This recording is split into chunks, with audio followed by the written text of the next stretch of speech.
And welcome to the third part of the discussion between Edge and myself about Final Fantasy VII Rebirth.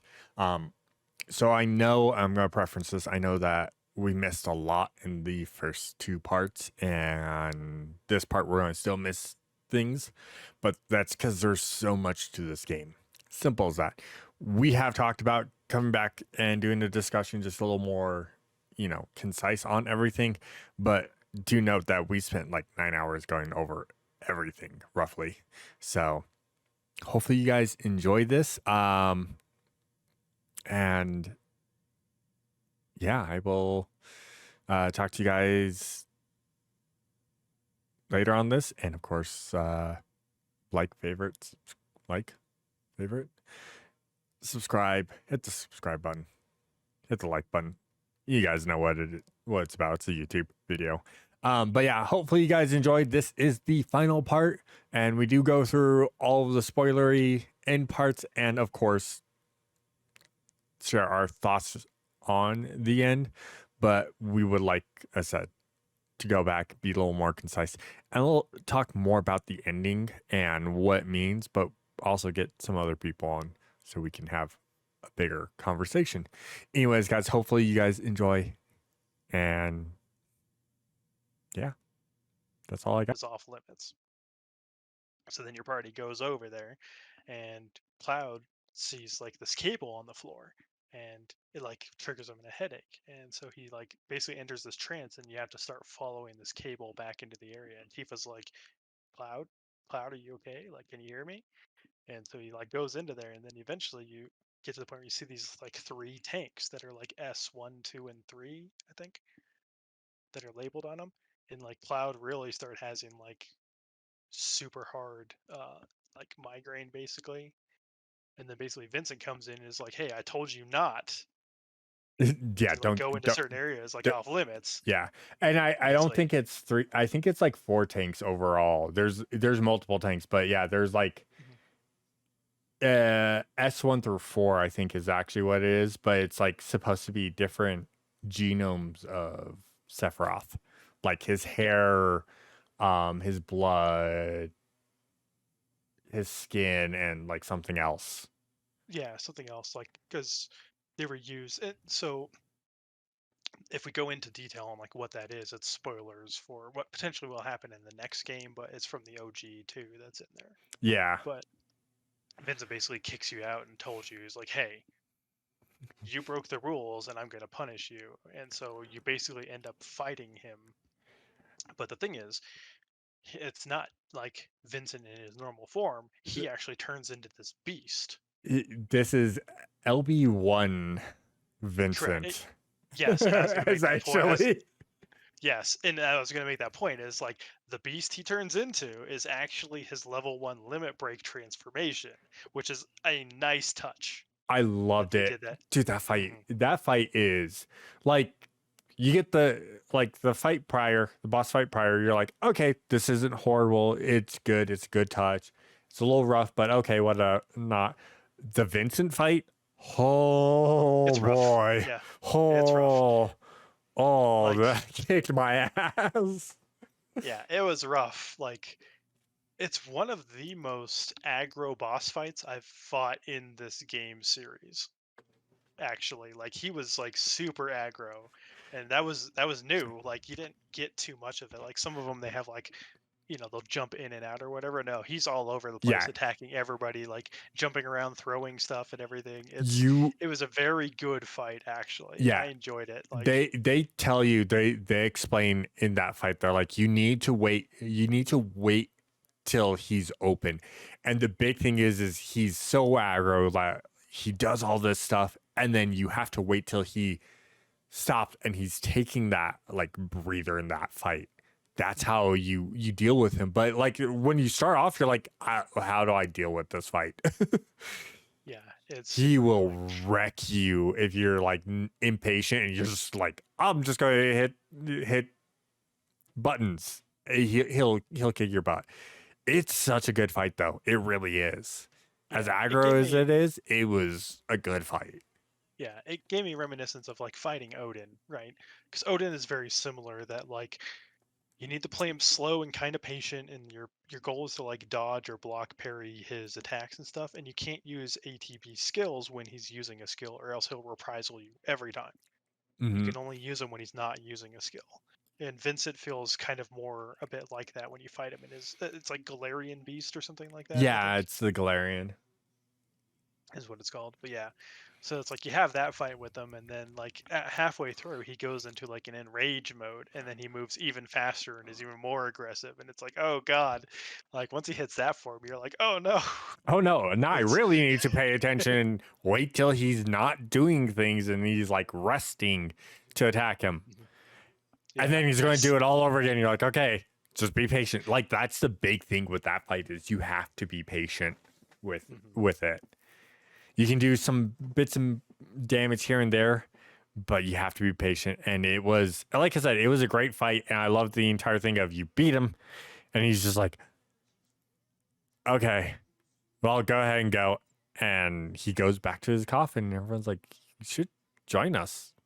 You don't like Shinra, so why don't you just join us? And he's like, because I still work for them, so I don't need to. Well, we're heading after Sephiroth. He's like, and that's what kind of stops him. Goes, excuse me. Well, he gives you a question, right? He's Oh like, yeah. before he enters it, he's like, who is your enemy? And this is the same question he gives you in the Oh original. yeah. That's right. Yeah, he does. And you have to answer the correct one, or else he doesn't come along in the original. And if I remember correctly, like in the original, you'd have to wait like a certain amount of playtime, I think, before you could answer the question Something again. like yeah. Yeah, something like that. Or you had to do something, right? Maybe you had to like go to an inn and rest and come back or whatever. But like, yeah, you had to do something to come back to get that chance again. And so this one, I don't know what happens if you answer anything not Sephiroth, but I'm pretty sure he still comes with you Yeah, regardless. regardless, because I think they're keeping them all mainstays this time around. Hmm. Yeah. But yeah, you answer Sephiroth, and he's like, oh, Yeah. He's like, well, that's a sin I still have to atone for. And then he locks himself so back in yeah. his coffin. And then you end up leaving or whatever. And so you go find some information based on that. And it's like, okay, well, we know where to look. And Kate Sith doesn't really tell you He's like, yeah, well, you exactly. need this thing, and it's somewhere. I think I know where it is. Yeah. Question He's mark, like, and you're like, okay. sir, And sir. he's like, yeah, you have to. He's like, you have to trust me. And we're like, okay, I guess we'll trust you. Because, um, so you do that and you go back to the airstrip because the only thing he says is like, yeah, we need to like, it's somewhere we need to fly to. And then, so you start taking off, and when you're like all boarding the plane, like Sid's counting everything, and then Vincent shows up, and they're He's just just like, he everyone's just like, strolls what? on. He's like, sup? You're like, Yeah, he sir. just forcibly like boards in. And he's like, "Oh, you got another stray tagging along or whatever." It's like something Sid says, right? Yep. And so you start going and flying, and you take off. And this is the thing I was going to mention earlier with Sid is like Sid was like, well, when you go to that place, Sid's actually there waiting for you. Yep. You didn't have to light the fire, but Sid's waiting there for you. And so some discussion happens before, and he actually recognizes Aerith. He's like, "Hey, are you the little girl that's like the daughter of Afalna or whatever?" Yeah. And which is her mom's name. And she's like, "Oh, how did you know?" He's like, "Oh yeah, I've known her for a while back in the day or whatever." And I guess he was the one responsible for getting them to Midgar, Yep. right? And And that's like a nice little thing that they added in for the character depth. And they talked a bit about like, oh, how did you know her, and like what was she like back in the day or whatever. And it's like, oh yeah, she took me for like a spin or whatever. And so it's like some stuff about that, you're just like, oh wow, she was kind of like a wild lady when she was younger or whatever, and the fact that Sid knew her is yeah, kind of crazy. You're just like, huh, okay. like, oh, that's an interesting thing. And then he's like, and then she explains that she passed away, and he's like, oh, well, you know what? I'm here to help you no matter what. Yeah. I'm like, that was a nice little touch. It's like, okay, so he kind of partially he's like, Shinra probably got to her. I feel kind of responsible, so I'm gonna do right by the daughter. I love that. I love that. Yeah. So that's why Sid's like, no, I'm gonna help you out no matter what. Don't worry about it. Yeah, it was definitely like a nice little addition and touch that they added to this one. Yep. And then as you're flying back, something starts going wrong with the engines and they stall. And then everyone's like, "Oh my god, we're gonna crash." And he's Crash. like, "We're not gonna." Yeah, he's like, "We're not gonna crash." We're going to be fine. Don't worry. And, Yeah, and then we do crash. We crash into the ocean, and we get the iconic scene from the OG of everyone on top of the tiny Bronco, just kind of just chilling out there. relax. Yeah. Well, Sid's trying to fix it. Yeah. Yep. And he pretty much gets rid of the weight of the propellers. Is like, yep, those are useless, and turns it into the boat that it is. And this was the weird. This is the biggest weird scene for me, is getting onto the tiny Bronco to head back to, because this is where we get the thing of we need to go back to the gold saucer.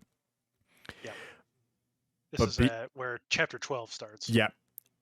But not having to go to Rocket Town. Like, Correct. Rocket Town's not in this game at all. At this point, we can explain this. It's not anywhere to be seen, because we meet Sid early enough, and you're like, okay, well, we don't have Rocket Town because they took what was part of Rocket Town, me and Sid, and fighting Palmer, and put them into escaping the gold saucer and Corel, and then Gungaga. Since they fleshed out Gungaga, right? They basically took a bunch of that stuff and put it in those instances. Yep. Because what happens in the original, right, is you can't take the buggy any further up into the mountains once you're on your way to like Nibelheim or whatever, right?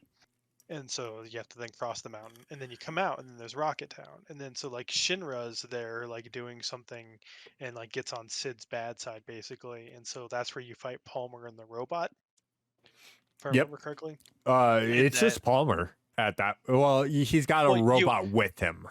Well, during I that thought fight. you fight Palmer and you beat him, and then you continue along, and then he comes back in the robot.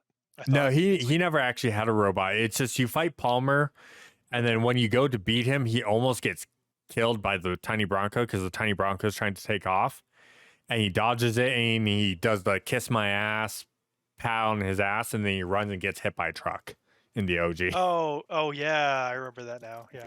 He gets the comedy death. You're like, yeah, and so the thing is too, like the reason you don't actually fly in the tiny Bronco in the original, like it takes off, but then Shinra shoots it, and then they hit the engines, and that causes you to crash into the ocean. And then it's just it travels on shallow waters. Yep. So basically, like light blue, and then the rivers. The rivers.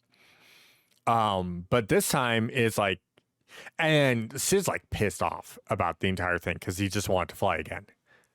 In the OG. In this one, he's been flying. He's like, things like this happen. And I'm like, you know what? I'm actually okay with that because it's not the asshole he is in the OG, because he's not a nice person in the OG.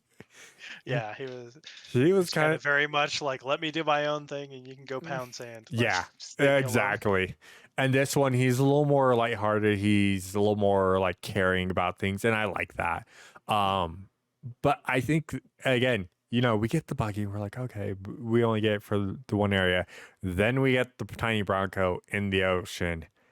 And this was, I didn't think they were going to do it. I didn't think we were going to have this kind of traversal. And you get to go anywhere with the tiny Bronco. And I'm like, what? Yeah, minus anywhere that has like they put the rock boundaries. They put the rock boundaries, but the essential entire map now fully opens up to where you can travel to certain areas. You can actually take the tiny Bronco from like Costa de Sol all the way to Junon and stuff over there. And that's you can bring it all the way to the grasslands. There's a little area in the grasslands too. I'm like, holy cow, you can travel with this thing. I didn't think they were going to do it, and they did it, and I love it. Yeah, because I found it in the grasslands too, because like I found these ports like early in the game, like especially in the grasslands, I found like that port there, and I was like, oh wait, this is for later when you get the tiny Bronco, and I was like, okay, because those ports things you select and stuff. Yep. Right. But yeah, we get the tiny Bronco, and like I said, I did not expect it. I wasn't ready for it, and I was so happy that it wasn't just like a quick travel system. It was, hey, go explore, have fun. It's It like, was a nice little addition to opening up the world, because that was the other thing too, is right, like one of the areas to explore is actually that ocean area, mm-hmm. so which has some things. Um, but yeah, at this point, it's like, okay, well, we have to go back to Costa de Sol, and so that's where you basically take the tiny Bronco to. Bronco. Yep. And so from there, it's funny, like you dock basically, and there's all this talk about like, okay, so why are we heading to the Gold Saucer? And it's like, well, there's history around, like the last person who had this keystone was the curator of this old art museum, and that old art museum went under because it wasn't popular. And it turns out the curator of that old art museum is Dio, who's the owner and director of the Gold Saucer. So that's why you're going there. And then And there's some stuff. you get the nice little thing from Vincent going, Dio, really? Yeah, it You says know like, how the hell Dio? do you I've know been that? around for a while. Yeah, he's like, I've been around for a while, yeah. And then you also get the thing that like the mention of from Barrett was like, hey Sid, you worked with Shinra and stuff. He's like, we're not kind of fond with people who work with Shinra. He's like, yeah, I don't care. I just do my own thing. A customer's a customer or Well, whatever. I love that But he he's even also, he doesn't have any loyalty to him. yeah. He's like, I don't care. Well, and he also turns to Bear and goes, "Well, I don't like people with that kind of tone." You're like, oh, Yeah. "Damn, Yeah. Bear, you're in a bad situation here. He could kick you out. You be swimming." Yeah, exactly. And this whole time, Yuffie is trying not to vomit all Yeah, over the floor. exactly. Yeah. And so you eventually get to Costa del Sol, and then yeah, like Yuffie's on the ground suffering, and then um, everyone's talking. And funny thing is, like Vincent goes ahead and alone off by himself, and then Cloud has the gall to basically remark like, he's being a loner and going about it all of himself. It's like, glad we don't have any he's the only one or whatever in the party. And then the rest of the people are like, you mean the only one besides you? Yeah, and they're all lucky. He's like, "Wait, what?" Like, Yeah, he's like, uh-huh. yeah, he's Yeah. taken aback, right? He's like, wait, what? Yeah, and then yeah, that's a good little bit. And then of course it's pretty much you go to Gold Saucer, you find out that there's going to be a tournament.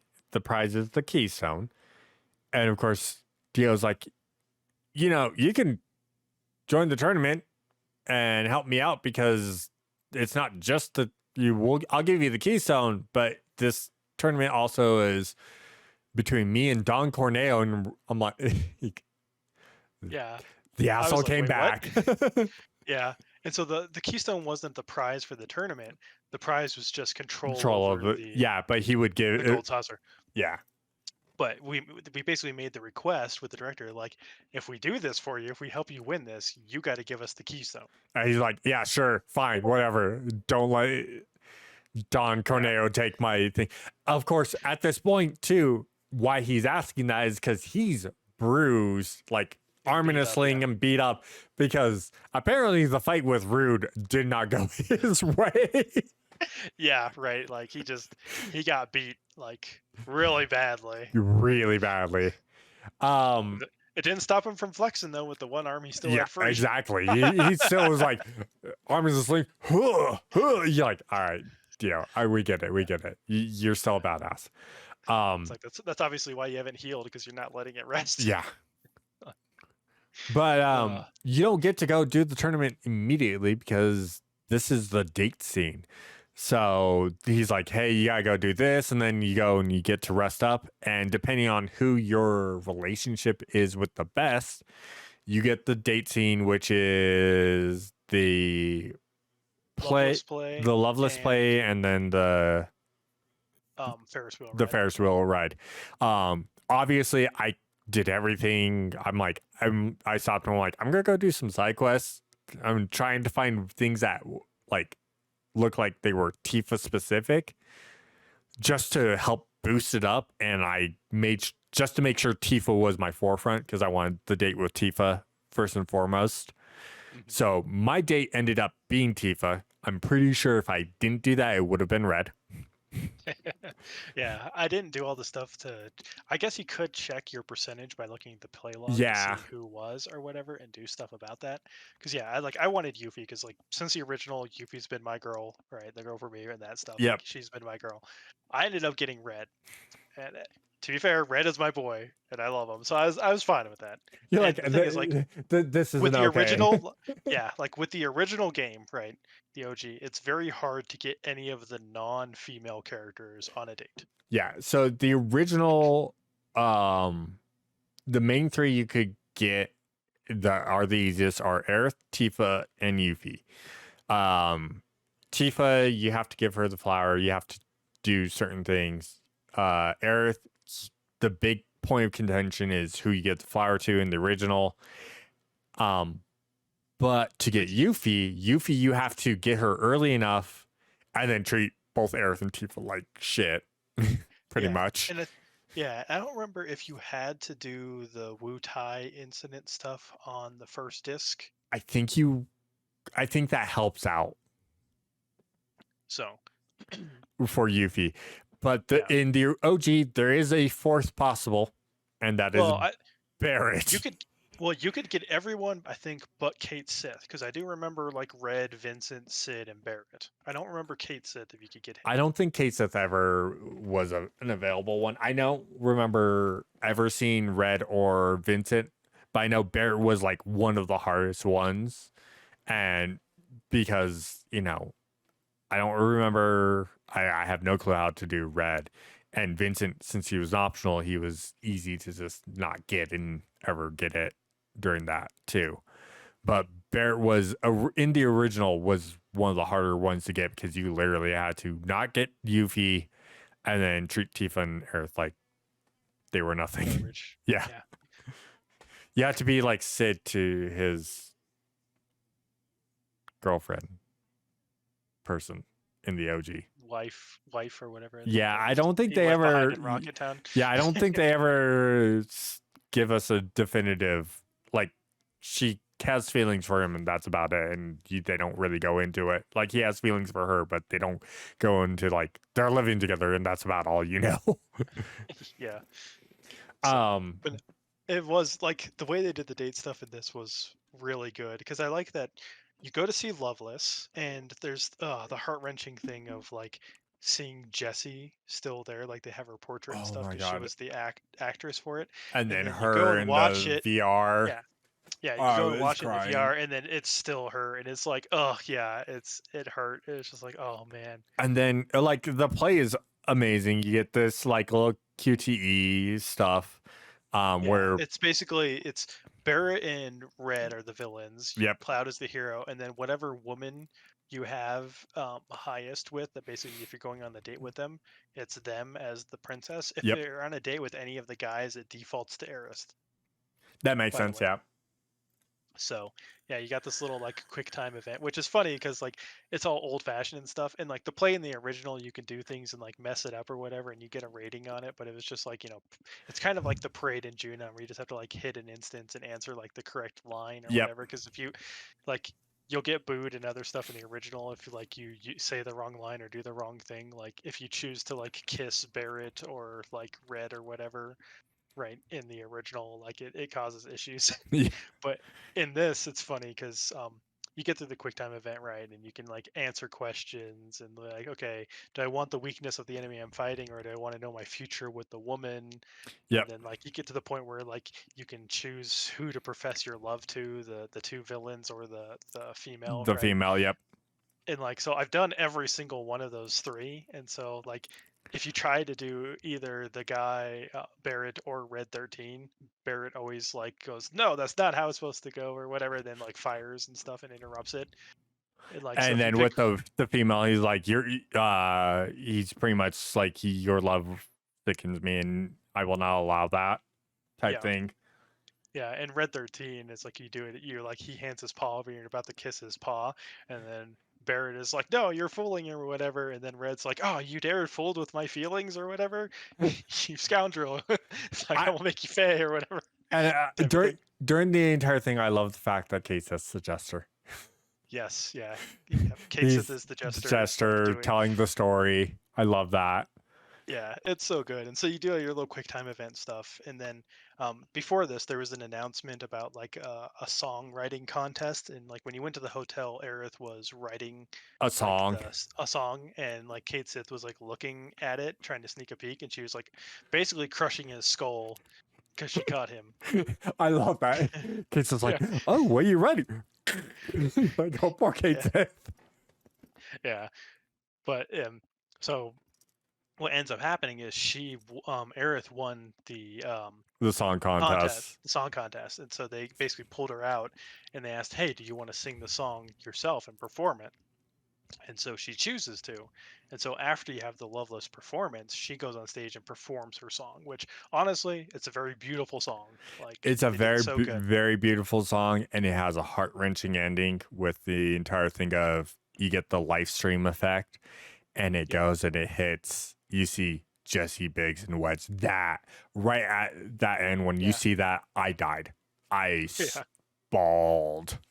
I was bawling. I'm like, I'm ugly crying here. yeah. I turned up a bit. I'm like, ugh, ugh. Like It was it was rough. so good. Like they did so well with the play, they did so well with the song. Song is beautiful. I love it, and it's got some foreshadowing, some context to it. So Yeah, definitely definitely does. does. And Yeah. The then other thing I like too is like with the dates, since I've gotten all the dates with the different people, right? hmm Whoever your date is will like stand by you on the stage and oh stuff while nice. you're watching the performance, and they'll have like different little things. Like I think Yuffie's is the cutest because like she's like dancing and trying to sing along and stuff, and like at one point she almost spins out into the stage and like Cloud pulls her back and stuff, and they got like this little thing. But yeah, like Tifa with like the hand holding and Yep. stuff, and yeah, it's there's like a lot of little good things. Like if you have Barrett, he's like tearing up and like crying a bit and stuff, like watching it and everything. It's yeah, like all That's these good. little things that are nice to watch with the dates and stuff. Yep. And then of So course the Ferris wheel. We can get through the Ferris wheel. The Ferris wheel is quick because it's like you get little professions. Again, you did your first playthrough was red. red. Mine was of course Tifa. They gave us the best debate into the best kiss ever Yeah, in red. a game because it's like Cloud, like they profess Cloud goes pulls Tifa in, gives her a hug. You're like, he's copping out, and then goes and kisses her. I'm like, all right, that's all I wanted. Yeah, definitely. Like definitely trying to solidify that Cloud Tifa pairing, Yeah. like right thing. And so like before I mentioned the red one, there's an instance back when you were doing the what do you call it? The minecart ride from the top of the Oh hill. yeah, with Corel. Yeah. Yeah, with Corel. And so like there's a point where like Red 13 mentions like, yeah, with like my paw and pads and stuff, like I can sense a whole bunch of different things and all that. And like Tifa and Cloud Cloud. make the Yep. offshoot. They're just like, well, what are they like? Are they soft? Can I touch them and stuff? And he's like, no. No, I Wait, don't want anyone touching them. yeah. And so the funny thing is like when you go on the date with Red 13 at the end, like he talks about a bunch of stuff, and like uh, it's better to just watch it. But at the end, like he gives you his paw to like for a promise or whatever, and like Cloud accepts it, and then like you see Cloud's hand move a bit, and then he's like, they are soft. Like so he eventually actually found out through the like date moment thing. Like that's the intimate scene thing with him, right? And so it's really funny that like that connection was still there, that they they, did that. And they I'm like, they gave you the payoff. yeah, I was like, yes, now I know. Now I know the answer. That now we know. Red 13's pads are very soft. Yeah. Um, It's so fun. It was funny. I was like, that's really good. That's they gave that payoff. yeah. See, Kind and of like you did. I haven't seen all the rest. I've seen bits and pieces. I've seen pieces from Aerith's in the Ferris wheel. I've seen bits from Yuffie's, and Yuffie's is like almost the childish of like how she is. Yeah, but it's actually a very good dynamic for them That's because like good. basically what happens is like they're both kind of awkward, right, with like talking about their feelings and stuff. And then like Yuffie basically starts talking about like she used to have a crush on a soldier guy, which I guess is like Zach at this That point, would make which sense is because Crisis Core, she meets him in Crisis Core okay. when she And was that like makes super sense. young. Yeah. And so like she had like a crush on him or whatever, and she never did anything with it. And then like Cloud's not really reacting too much, and so she kind of gets upset, and then she does like her like fake punching stuff at it, and Cloud actually ends up like reacting like he got hit, and so they're playing around doing that type of stuff and everything. That's good. Yeah, and so they have that little thing, and then like they kind of make a promise like, hey, maybe on the next time we should both try to like do better about our feelings and putting that out, and then she like runs up and like gives him a peck on the cheek or whatever, which is really nice. And then the funny thing is, like, once you're getting off of the gondola and everything, she's like, "Remember, don't tell anyone what happened, or else I'll kill you." But yeah, it's like it's a really good moment, I think, for them, and That's so like good. it was really cute, and I enjoyed it. Like, so I think after watching all the date stuff, they're good. They each have their own thing. And the funny thing is, there's a date you can choose that's an option that's everyone else. So it's basically like Vincent, Sid, and Kate Sith. Really? Yeah, which is pretty funny. All right, I'll have to go through those ones too. Yeah, Like it's I'm easy. still going through a whole bunch of like end game stuff. So Mhm. Yeah, it's just I can't do it justice. It's better if you just watch them. So, that's and it's good. really easy to do since you've beaten the game. You can just go into the like Go into chapter system. 12 and go right Well, there. you have to, yeah, and you have to go system, and you have to go to the like extra options or whatever, and and there then and you can change. Yeah, select. Yeah, you can select your chapter 12, and then you can put the intimate encounter thing. So, that's good to know.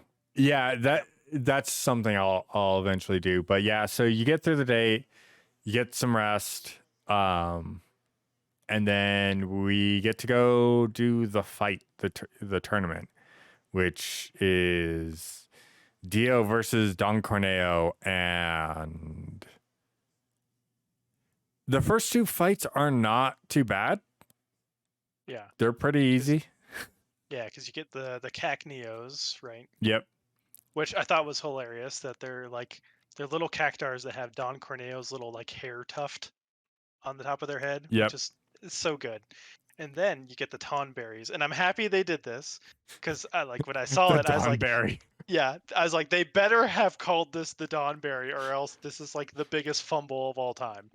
And it ends up being, yeah, he's the Donberry, so it's a Tonberry that has the little tuft of hair too. And I was like, And the yes, tattoo, and he's yeah, called and the the Don Berry yeah, and I was like, oh, that is so good. And so then you fight that, and then you end up fighting Don Corneo on his little on like Abzu. sewer, yeah, Abzu, the sewer beast from the first one from remake.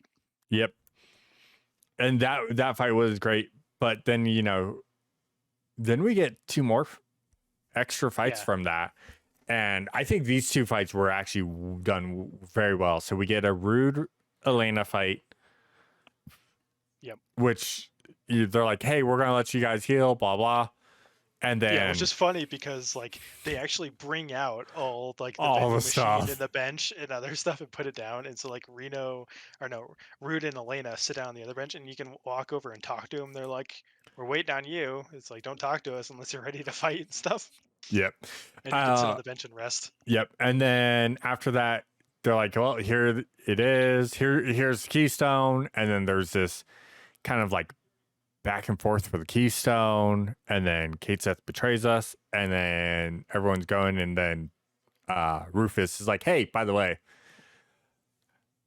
I got unfinished I business got with you. unfinished business." Yeah, I love the entire thing of, oh, well, you're still technically on Shinra's payroll, so You work for me. you work for me, so consider this a firing. You're like, oh, Yeah, it's like shots fired, and so yeah, then you have to fight him. And Yep. man, Rufus is always a rough fight. Like Rufus was a rough fight in remake, and he's a rough fight in this one.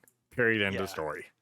and it's the There's reverse of it's the reverse of remake. So in remake, you fight him and the dog, and then you fight just him. This one, you fight just him, then you then fight you him fight and the him and the dog. dog. And I'm just like, you sons of bitches! Like, I just let me kill that dog. I want that thing gone. I hate it. So yeah, after you do that fight, then you're on the search for finding Kate Sith. So you're basically just chasing her around the gold saucer and everything. And eventually you do catch him after he like gives up the keystone to the Turks, and Yep. they fly off in their helicopter. And everyone but Very Earth. upset. are like extremely pissed.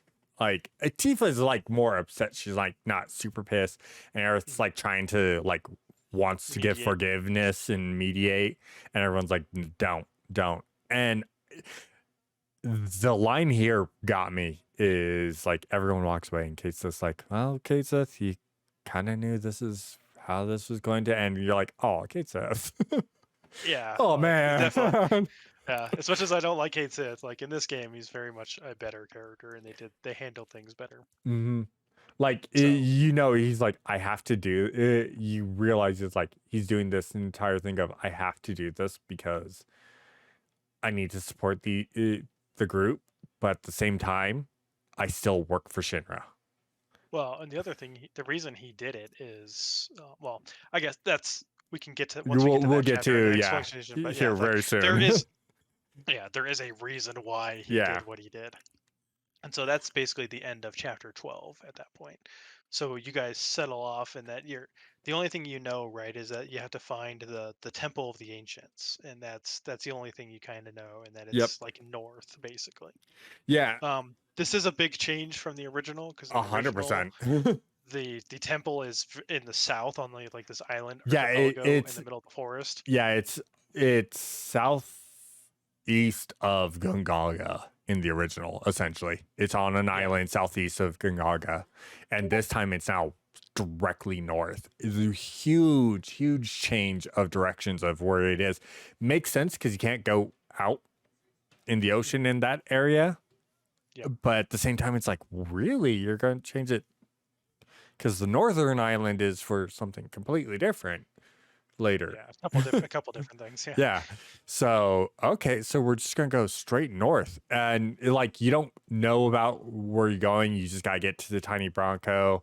And then you get to the tiny Bronco, and Vincent looks at Sin and goes, hey, you got that radio? Because he's like, hey, I can track them. I just need a radio. And Vince says, like, I got a radio on the tiny Bronco. Let's go. And yeah, that's where you hear they're going north. Yeah. Yep. So you travel north, and then you get a little bit more information. And you get probably like one of the most beautiful cinematic scenes we get in this game. Yeah, is the construction of the temple. Oh my forming. So God. basically, like as you're going north, you'll see the helicopter that the Turks and stuff are in with the president, and basically as they get closer, it senses the keystone, and so this temple then just like forms out of all these like blocks. And Well, sung in them still you put the keystone in, which is what forms the temple. Yeah, thank you.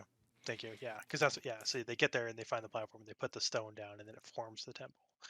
But yeah, it's like crazy seeing how it just gets built out of all these blocks and everything, and seeing like just how massive it is. Oh It's my really God, crazy. it's huge. And I love that, when you land, this is a point of no return for the game. You're like, oh, okay, so we're at that point of the game. This is the point of no return. And we get a beautiful, just kind of like stroll through a little bit of the forest, heading north into the temple. And then you get to just see the temple. The rickety old bridge that you have to cross to get to the temple. Apparently that's still a thing. Yeah, right.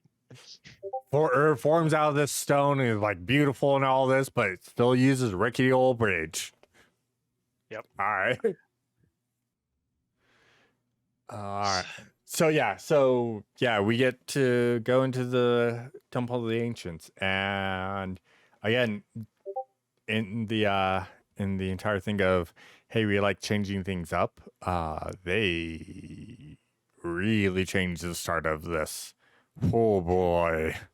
Well, they changed the temple Completely. But like the start, you walk into the temple and it's completely different because there is nothing but Shinra soldiers, and you're like, oh, I gotta fight some Shinra guys. That's not gonna be, oh, I have to fight a lot of Shinra guys. Yeah, like Oh. little battalions of them. They're just like they just keep coming. You're just like, holy moly!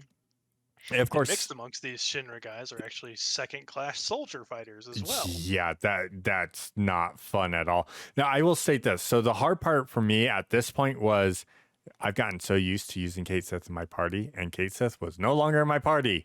So I'm like, well, we're gonna go back to the Red Cloud and Tifa group, and hopefully that will be enough.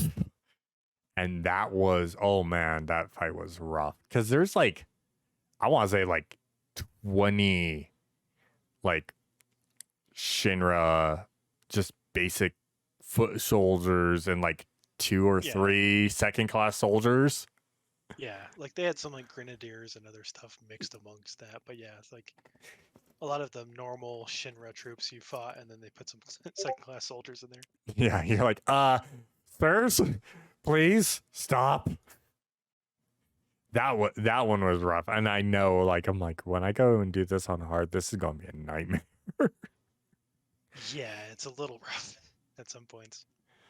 But yeah, like you get through that, and then you get to explore a little bit, and then go into the temple, and oh boy, is the temple completely different than what it used to be. Yeah. Holy cow! Like the temple, I think the best way to put it is the temple was like 30 to 45 minutes. If you knew what you're doing, about 30 to 45 minutes in the OG, Hmm. and in this one, whew, It's not as bad, at least. That's one thing I like about this temple rework. It's not as bad because, like in the original, there's a lot of like, yeah, you do the whole up and down, upside down roof and walking on stuff or whatever, and then like, but you had some of like the trick teleporting doors where like this door takes you over here versus where it would normally look you like it don't have takes you to and stuff. chase down the random person that's just like hopping Oh, around. Oh Jesus. yeah, which was pretty awful. So, Yeah, or I mean, this dodge one's the still, rolling rocks. yep. They- Yeah, no, this one's it's longer in the aspect of they put more into it, but it's easier to traverse. That's 100%. Yeah. I bet the best way to put it.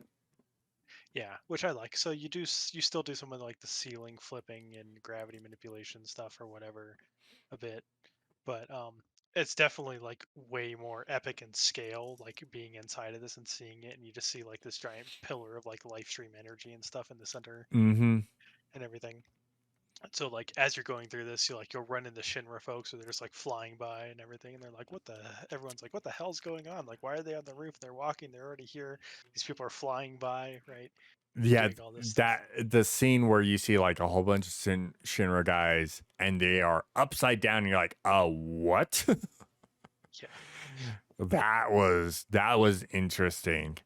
And the funny part is this chapter 13 and what people have been saying, chapter 13, chapter 11 are what they don't like how long it is, and I can see chapter 11 for one reason, and that's Kate's section. Yes. Chapter 13, I think it was perfect. I think this was a good chapter because I think what people are doing is they're confusing the last chapter with chapter 13, which it kind of makes it feel like it's going on for a while because you don't realize that you switch chapters at that point.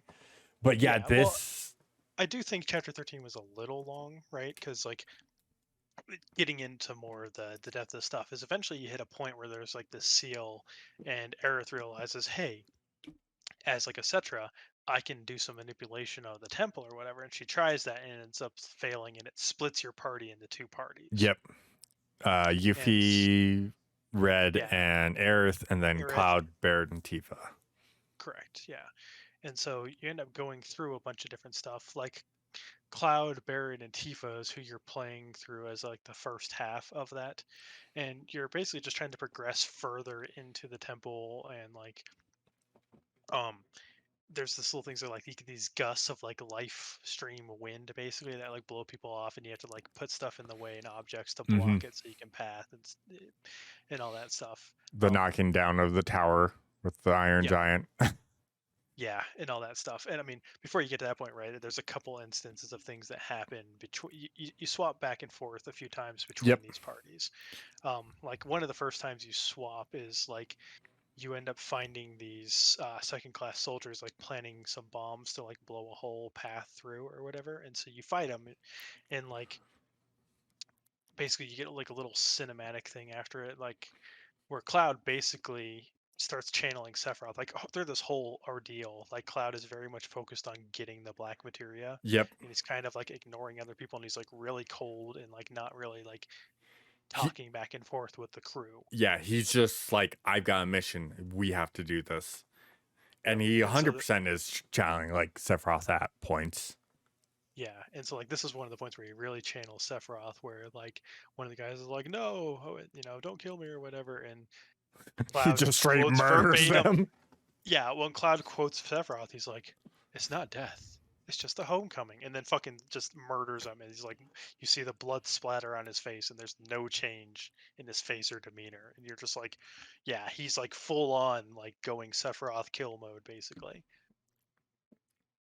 And so you get that, and then it like transfers to Aerith, and you end up getting the like little circle thing back again, and she failed, and so like ends up getting these like life stream particles that she can like interact with Yep. and realize that she can channel those, and you get this mechanic where it's like, okay, if you stand in these circles, you can channel excess life stream energy into these like conduits that allow you to manipulate the temple.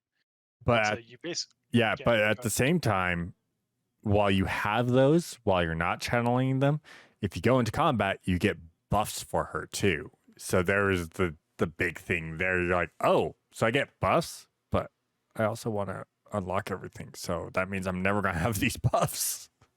Yep. It's definitely a nice little touch for her, like getting in touch with the Cetra side of her of Yep. manipulating the life stream and getting bonuses and other stuff from doing it. Because like, I think you get like haste, faith, and like protect and shell and other stuff for like Yeah. different levels and things like that. You Like, get a total of like 4 buffs, and they don't have a time limit. They don't go down as long as you have the life yeah, stream energy. the certain amount basically, because there's like checkpoints for how much you get at what or whatever. I forget exactly what they all are and what the checkpoints are, but it is nice when you have them. But yeah, so basically swapping through these two parties, right, to simplify this in the sake of time, right, is you go back and forth and you're progressing. And so eventually Cloud, Barrett, and Tifa catch up and are fighting Rude and Reno, is what happens. You Yep. run into them. Well, And so you have a fight. you get to fight with them. And one thing I want to talk about, because I know Mhm. like going through here and going through the OG, we don't ever get the clock area, but Yeah. they bring the clock back in a different way of telling the story of going showing the clock and then it going back. Now the weird thing is it's several hours, meaning that's like more than that's like 5 It plus basically, hours yeah, they basically spent like a day in this in temple. this temple. It's ridiculous. You're like, Jesus, this temple is huge at that point. But yeah, you know, you get that Reno Rude fight, but beforehand you're fighting with them. Yeah, against some like fiends and stuff. Yep.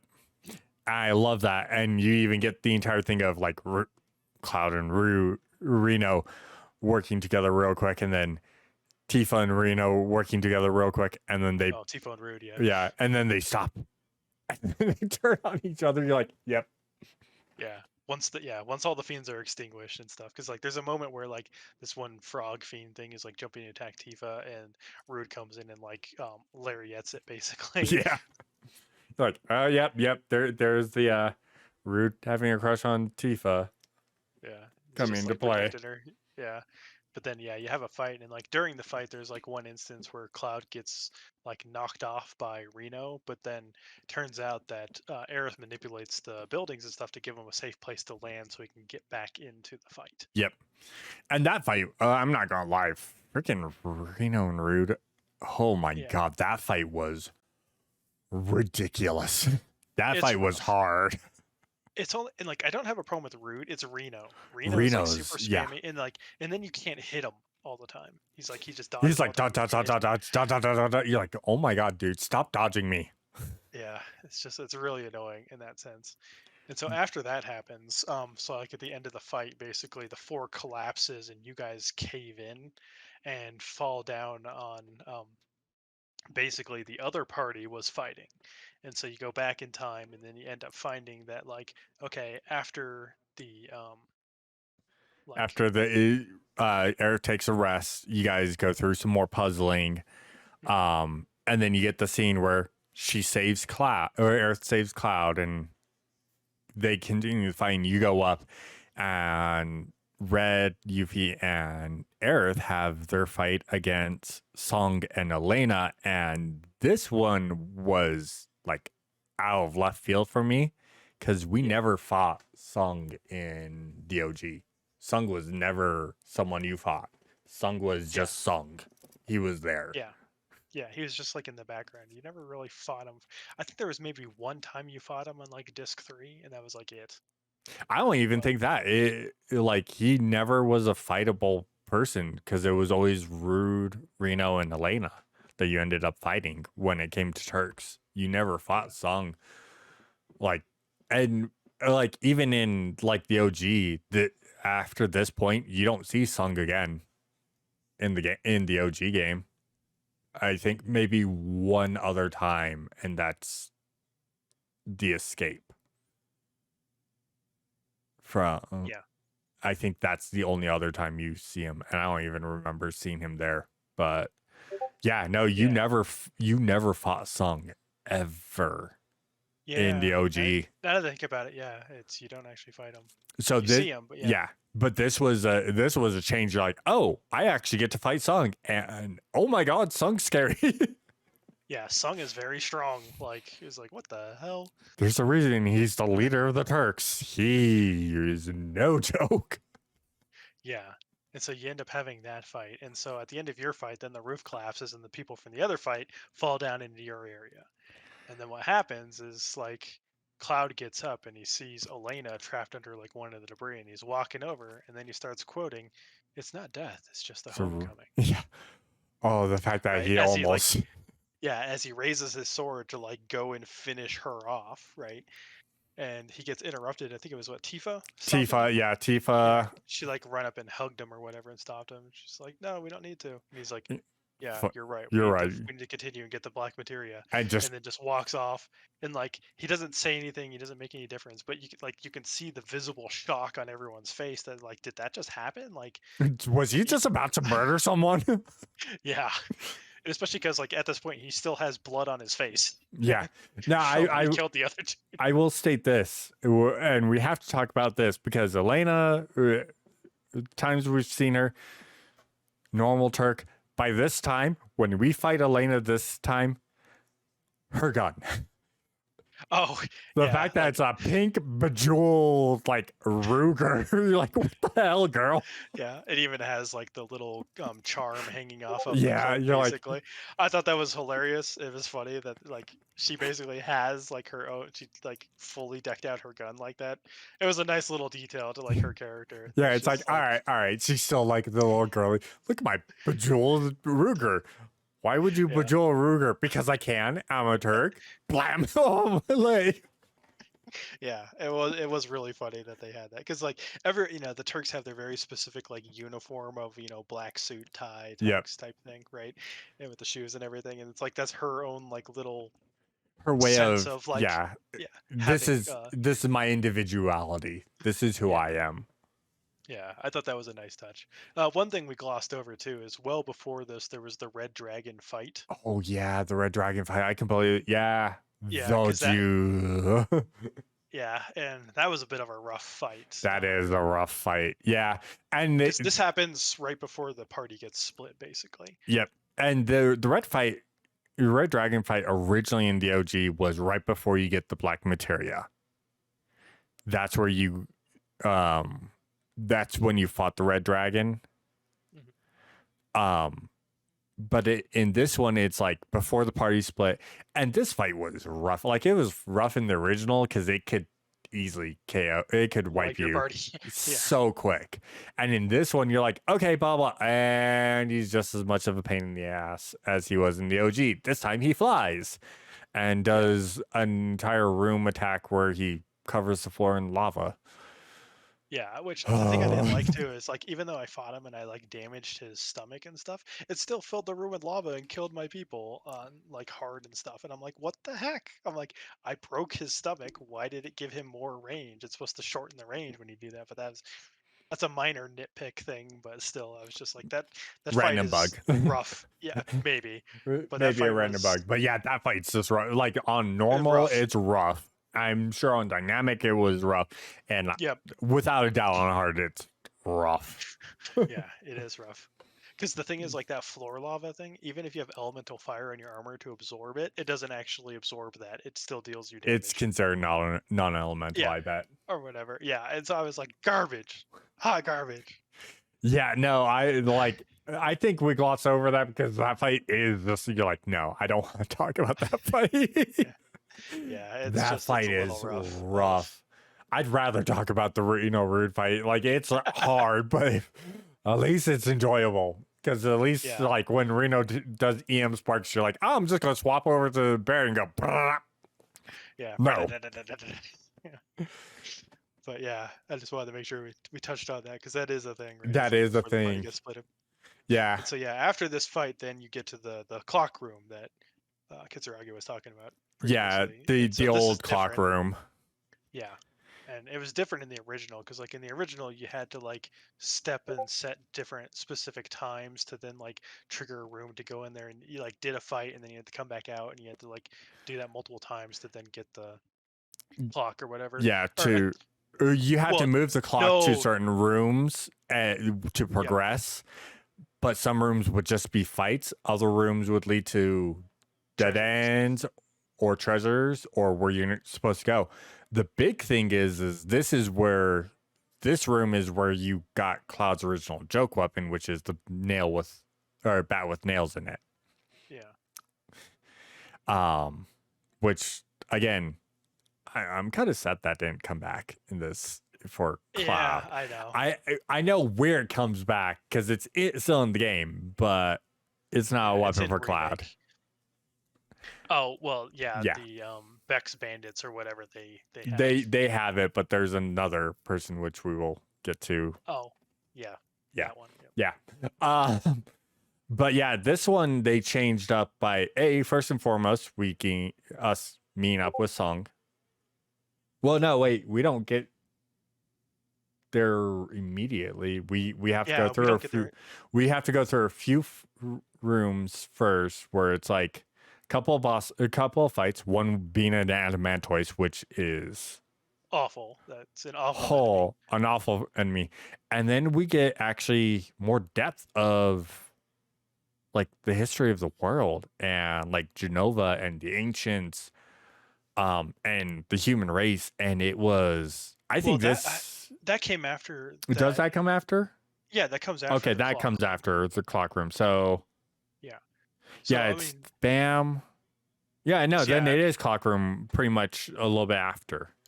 Yeah, so there's like some of those fights with the adamantoise and stuff, and you go down, right? Because like once you leave, right, Vincent shows up and he's like, "Oh, I thought Turks never died," and like then it cuts away. Yeah. And then because you like take an elevator down, you continue or whatever. But somehow, they managed to Sung manages to beat you down there. Yeah, because he pieces out after the fight. Mm-hmm. When the floor breaks, he's like, "I'm peacing out," and they're like, "All right, bye." Like no one pays attention to the fact that Sung's like, "I didn't get caught by the rebel. I'm peace out, guys. I got a job to do." Yeah, so like he gets ahead of you, and then eventually you catch up, and so Sung is like trying to figure out the clock thing, and then Sephiroth shows up and stabs him. Yep. And so at that point, when you get to the clock room, Aerith discovers, oh, he's injured, and is like trying to help him and stuff. Yep, and then the clock room here is, instead of being a clock room, it's the trial room, which is the room in which everyone is about to get if you're not ready for heartstrings being pulled and ripped, trauma. If you're not ready for trauma dump, you're gonna get trauma dumped hard in this room because pretty much it links everyone but Cloud, and it links them to a door, and everyone has to go into the doors, and they're like, well, Cloud doesn't have one. They're like, weird. And Cloud's like, whatever. Because at this point, he's like, I just want the black materia. Yeah, he's like in autopilot mode. Yeah. And yeah, this is trauma room 101. We get Barrett's, which, oh my god, that Barrett's hit hard. Tifa's was like, you're like, okay, we're racing this one. Aerith's hit hard. Aerith's hit hard. Real. Do we actually want to walk through each of them? Because we can. Yeah, let's walk through. Let's start off with Barrett's, because I think Barrett's is like the one that hurt the most. Because yeah, basically it goes back, and then his arm is back, and he even looks. He's like, "What the heck?" And so it's pre his injury, right? And so he's walking around, and you can see everyone's talking, and they're like, "Hey, Barrett, Hey, back how from was the mines? Yeah, they're like, hey. Hey, and it's like, yeah, this Mako's making everything great. You should probably take a shower when you get home to your wife and stuff. And so he's just walking through the city, and people are like congratulating and happy about the whole like reactor making their life better, right? Yep. And then as he's walking, he eventually gets to his house and he sees his wife putting away laundry. And he runs up to her and he's It like, "Oh just my God, you're hugs here." her. Yeah, and hugs her, and he's like crying, and she's like, "What are you doing? You're dirty and you smell. You need to go take a shower or whatever and stuff." He's like, "I haven't seen you in so long." He's like, "Oh yeah, you saw me earlier and stuff." And it's just like, ugh. And then it cuts. Yeah, he And goes into it's the house and it cuts, and he walks out, and it's after the injury. So he's got the stump of an arm. You're like, and he's like walking through the debris and damaged town, like trying to find everyone. And he like eventually sees his wife laying on the ground, and there's like a grate in his way, and he's like trying to push it, and you have to like kick it over and everything, and you finally get through, and then he goes over and he picks up, and he's like crying and holding his wife, right? And then it just ends there, and you're just like, ugh. you're just like, oh my god. Making him relive that, and then it goes to Tifa, I think, is next. Tifa's next, and Tifa's like the one we see because she has to relive the entire point of her dad dying. Yeah, so like basically she walks, it's the whole like Nibelheim's on fire, and she's running through, and she's like following Cloud or whatever, Yep. like a And young then Cloud, like and leads up then the stairs and then goes to the mountain, and then takes her inside of the reactor, and then she sees her father, and then runs over and like picks him up and holds him as she's crying, and then fades to black. yep. And then I think the next one is Red. Red. Yeah. Whoa, Red was. Oh, Red just makes you hate Hojo even more. Yeah, as if you didn't already hate him. Yeah, because like what you get basically is like Red 13 is like being attacked by Shinra, and he's trying to run away. So you're like running up walls and climbing and stuff, like the thing from when you're in the trial, you can do that. And so it's like spotlights and helicopters, and he's being shot at, and eventually like you crest this hill, and you get and then captured. it's like Hojo's lab, and so you go down into it, and then you're like you get chained basically by some Shinra goons, and like you have to basically press the buttons to try and like hold and like stop them from pulling you and everything, but it's like it just doesn't end up working, and basically they throw you on Hojo's lab table, and like you basically get like locked in, and then he like laser burns the 13. The 13, he's like, ah, yes, such a beautiful fur. Oh, that's what I'll name you. You're the 13th experiment. You're like, yeah.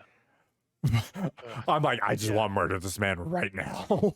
Yeah, I hate Hojo so much, and like that scene, even it just like you said, it makes you want to kill him more. Like Hojo's, I hate him, deservedly so. Yeah, you're like, oh, it's gonna be so bittersweet. Yeah, so bittersweet. Next up is Yuffie. Yuffie, yeah, Yuffie, and hers is the integrate portion. Which again, if you don't play integrate, you don't know everything, but they kind of give you a little bit more with it, and it's her following their break into the Soma, their break into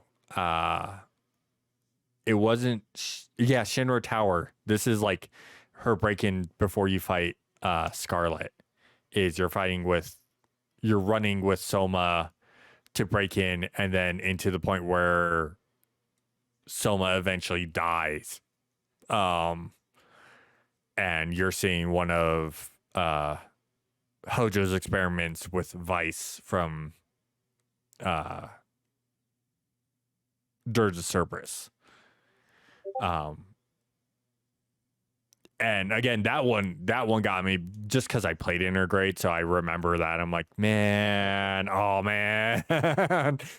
Yeah, and I um, haven't played it, and I really should go you play it. really should, because you'll like it, and then you'll look at that scene again, and you'll be like, oh man, because they do really good about building up the Soma character, because he is new and he is It's part of I thought Intergrade. it's yeah, I thought it's Sonen, not Soma. Sonin, so yeah, is I it? think Yeah, yeah. Sonin.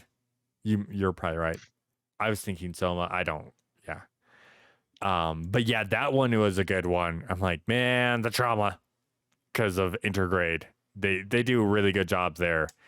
But yeah, the last one is Aerith. And oh, Yeah, oh, you go ahead and take this one. oh.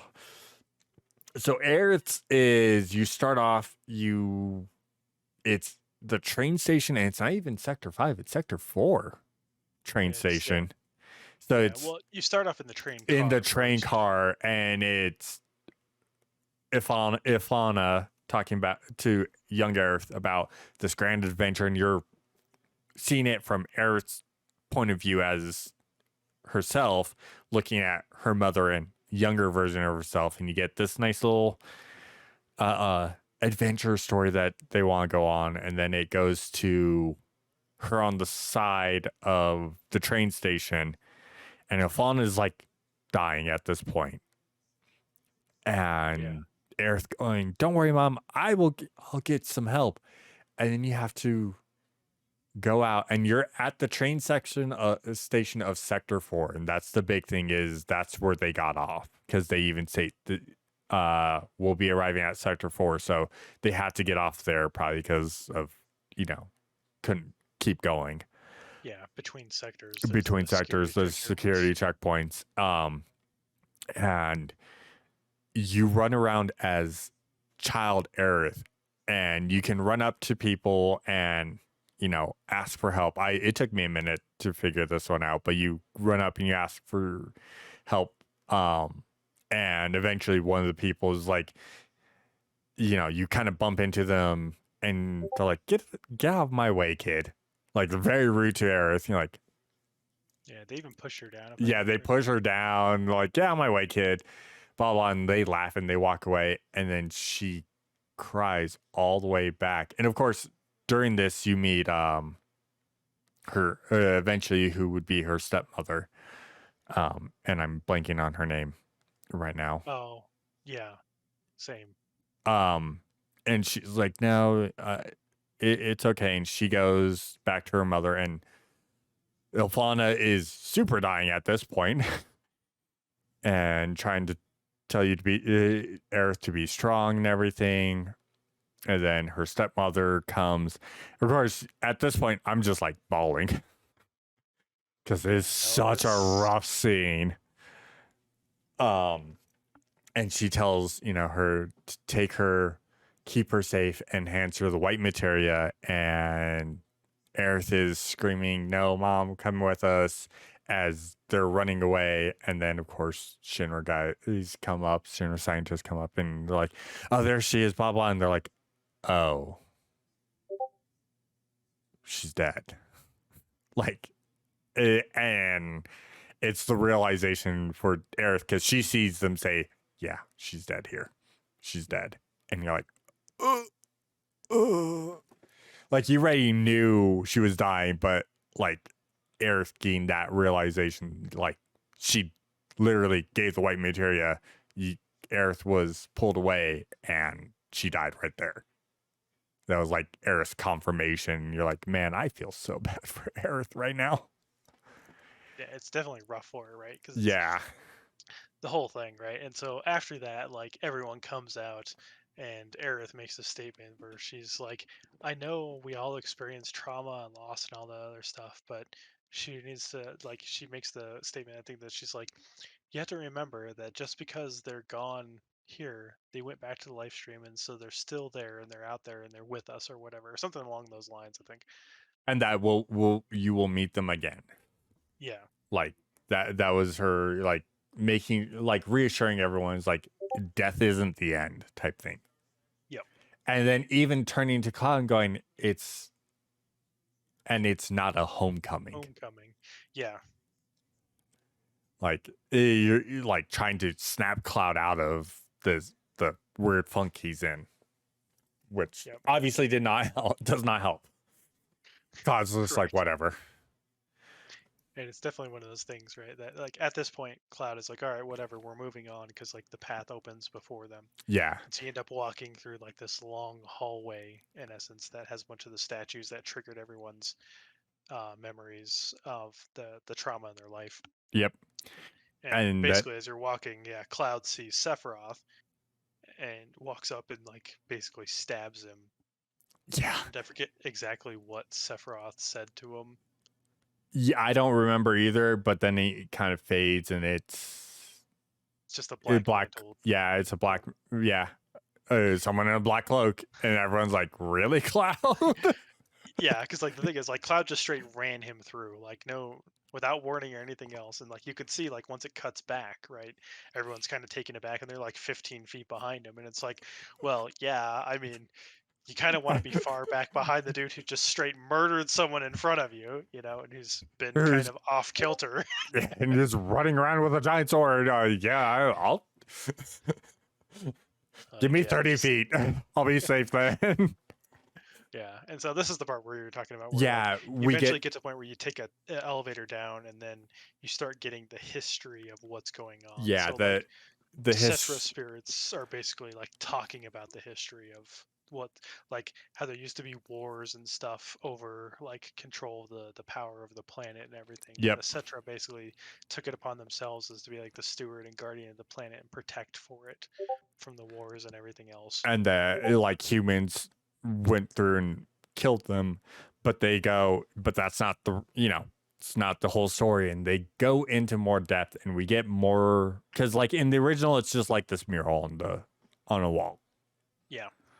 And in this one we actually get more of, they start talking more about, hey, we became the stewards, but we were betrayed by the children of men, but we were betrayed because of Genova, or what would become Genova, because this thing fell from the sky. And we get this really amazing scene of like Genova murking a whole bunch of guys. Yep. And then the Cetra coming out and defeating her, but not before she had started poisoning the well, essentially, and poisoning men and their hearts and their children, like with essentially what she can do, which is poison the Lifestream, poison how people act, and start manipulating people to her own bidding. And I think the best like little thing is like they call her Genova, and of course when they talk about that, is it goes from this huge, like the monster that we know is Genova, into like this almost angel. Is when they talk about her, is they're like, man describes her as an angel. And you're like, oh yeah, she really messed with humans.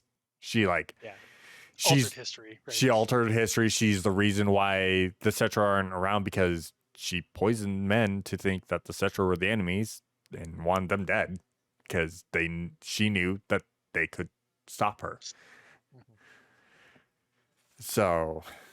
And then it goes into like the Gi came, right? So they start talking about that, and how with like their malice and everything, that they crafted the black materia, and that like since they seek the destruction of the planet and not the actual salvation, that we basically sealed the black materia here to keep it out of their hands so they could never reach it. Yeah. Which I think was great. And again, a little bit of the lore thing of, we now know more that the Gi are essentially, they're not directly related to Genova, but they are potentially spirits that came from where Genova came from originally. Or maybe something along the lines, yeah. Genova destroyed their planet, and so like in their exodus, they both ended up on ours or something. Yeah. Something along those lines, Something, probably is yeah. what. Like they aren't Genova specific, but they are something that potentially traveled with Genova from Wherever. wherever she came from beforehand, because Genova is the calamity of the stars. Yep. That's Which what they we make know mention of. of. Yeah. So. So yeah, so it kind of gives more credence of like, oh yeah, the Gi who can't return to the planet because they're not from this planet probably came with Genova, but they weren't really like alive anymore at that point. They just kind of traveled with what little life stream was left on that planet wherever she came from beforehand. If it was even Lifestream, or If however yeah, they. however they were reborn or however that worked. Like there's like, you're like, oh cool, so that means, yeah, that means a lot more. That gives more credence to everything, especially with what Sephiroth is after, when you realize later in the OG what he's trying to do. Well, and then one thing they mentioned too is they mentioned like the reunion. Um, and in this, like the reference they make to the reunion is the joining of worlds, Mhm. which is very ominous and different from like kind of what they had in the OG, which the reunion was kind of like the completion of Genova being restored or Yeah, whatever. So it definitely has a different meaning in this, considering 100% it does. Yeah. yeah, considering the context of what happens in the next chapter. Yep. Yeah, so after this, you get like there's a couple more basic fights you have to do, and then you get a save point, and so then you start walking up, and you see a mural of like the pyramid and the black materia floating above it, basically. And Cloud, it's like, oh, he sees that, and he goes to try and like touch it or whatever. And then the boss that we are kind of all expecting showed up, the one we were waiting for, The the what demon the wall. demon wall, I'm like, where's the demon wall? The entire time I'm like, where's the demon wall fight? This cannot be Temple of the Ancients without the demon wall. If I don't have a Yeah, demon wall fight, I'm writing. Like that's all I like. That's the most iconic fight from the Temple of the Ancients, is the demon wall. yeah. And if I remember correctly, I thought the demon wall was actually after the clock room. The demon wall was Because I think when like you're, you got through the clock room, you get through the path, and then you see the mural, right? And then you yeah, touch it, and the demon wall shows up. uh you touch the mural, you fight the red dragon, and then it's I thought it was the escape, when you're escaping the Temple of the Ancients, is the demon wall fight. Okay. Oh, 'cause maybe the demon wall is like right at the exit. Yeah, it's right at the exit, and you're trying to leave, and it stops you, and you have to kill it before you leave. Yeah, because I think you actually had a timer in that. Yep. Like you had to make it out of the temple in a certain period of time. Like because I had the timer. So yeah, that's right. But So yeah, yeah, it was on we the get the exit. demon wall fight in this one, and this time they're like, "Oh yeah, well you just don't get to fight one. We're going to make you fight two." And the walls are closing in, and it's a small fight area. You're like, "Oh, Yeah, you're basically fighting in a claustrophobia." hallway. Yeah, you're fighting in a hallway at that point. And you're like, oh no. But yeah, it's definitely a much better fight. And then yeah, getting both of them that you're surrounded, you're like, oh man. It Especially with some of was, the attacks that they yeah. do. Like You're like, "Oh wow, cool. I have no place to dodge here. Great." yeah. But Especially when they do like the rising falling oh my pillar god, attack thing. You're yeah. just like, oh god. Or the petrify eye laser. It's like buzz. And again, it was a great fight. I'm like, I'm so happy we have this fight. At the same Yeah. time, I'm like, oh, it's such a, it's a fight. It really is. Yeah, it definitely is a fight, but it's one of the more enjoyable ones. It's much better than the Red Dragon fight. Yeah, 100%. And then, I will agree to that. 100%. It is so much more enjoyable than the Red Dragon fight. Like this fight is, it's hard, but it's hard in a good way. Mhm. It's not the Red Dragon fight. Ugh. Ugh. So yeah, after you beat that, then Cloud basically just starts like hammering and attacking the wall to try and get through. 'Cause he's like, stop. He's like, stop getting in my way of getting to the black materia. And so like he hammers through and he finds a hole, and so he just starts like walking ahead, and the team is like, Cloud, Cloud, wait for us. And Yeah. so like you're running after him, and you see him, and he's like kind of like slumping, and he's just laughing like, black materia. Like Yeah. really, really weird, right? And he finally gets up to the pedestal and like he goes to grab it and Eris like, no, don't. It's like it's a trap. It's not real or whatever. And And so he grabs it and it he's like, whatever. triggers. Yeah, and he like he's not paying attention to anything. He's just like in the zone. And so he like grabs it and it triggers like basically the destruction and collapse of Of the temple. the temple. So and like everyone's trying to shake him out of it. Like Barrett's just like, hey, get a hold of yourself. It's like it's not real, and like knocks it out of his hand and stuff. And then like Cloud is like goes after it anyways and picks it up and like puts it in his pocket. And lo and behold, Kate Sith comes running in, and what he's doing, um, he ends up telling everyone like, "Hey, you got to get out of here! The whole temple is collapsing." And he sees that like pedestal was like the main control mechanism, so he throws himself under it to like hold it to keep it from collapsing to buy more time, Yep. basically. And then even summons the Mog to help try and keep it up. And so at this point, like everyone is trying to like get Get people out. together and rally Yep. and get out, and so like trying to get rally like Cloud and stuff to like, hey, get your shit together, right? You're not yourself. We need to get out of here. And then Vincent comes along. He's like, hey, I found an exit path. I've secured a route that's like basically a shortcut to get us out. And so you're all running out trying to get out of there. And it's like as you're running through the place, it's all collapsing and everything. And so like you got the rubble falling around you. Like you're feeling the panic, right, as you're doing all this stuff, Yep. like running. And like you'll teleport through certain parts of it, getting back, and like you get to one of the original rooms that had like a tree and like a weird Staircase. pentagon, Yeah. staircase, pentagon floor. And it's like you look up, the roof is actually coming down and stuff, and like you're trying to get out of there and everything. And so And we get like little tidbits with Kate Sith, and like even Kate Sith's like, everyone's like, well, what about you? And Kate Sith's like, don't worry about me, I'm a bot. Like explain that. a Hey, robot, no, yeah. Kate Sith's a doll. He's always been a doll. That's how he is. But he's explained, don't worry about me. I'm replaceable. I'm just a doll. But even then, like you get the final scene before you're like fully, he's like, oh, this is all too bad. At least I'm doing what I can to save them. Like you're like, I don't care if you're a robot. You're making me feel a certain type of way, and he's like trying to be cheerful, and then the pedestal just like, yeah, nope, you're done. Yeah, it just slams on him. him. I'm like, yeah, just crushing him and everything. It's definitely like it's different in the sense of like how it happened in the original, right? yeah, And so the thing is too, like everyone gets out and everything. And one thing that we skipped over, right, is like when it started collapsing, Sid sees Kate Sith run past, and he's like, "Oh, what's he up to?" And like Kate Sith is booking it yeah, because like he's trying to basically not repeat his same mistake he made by being late to the Sector 7 plate collapse. yep.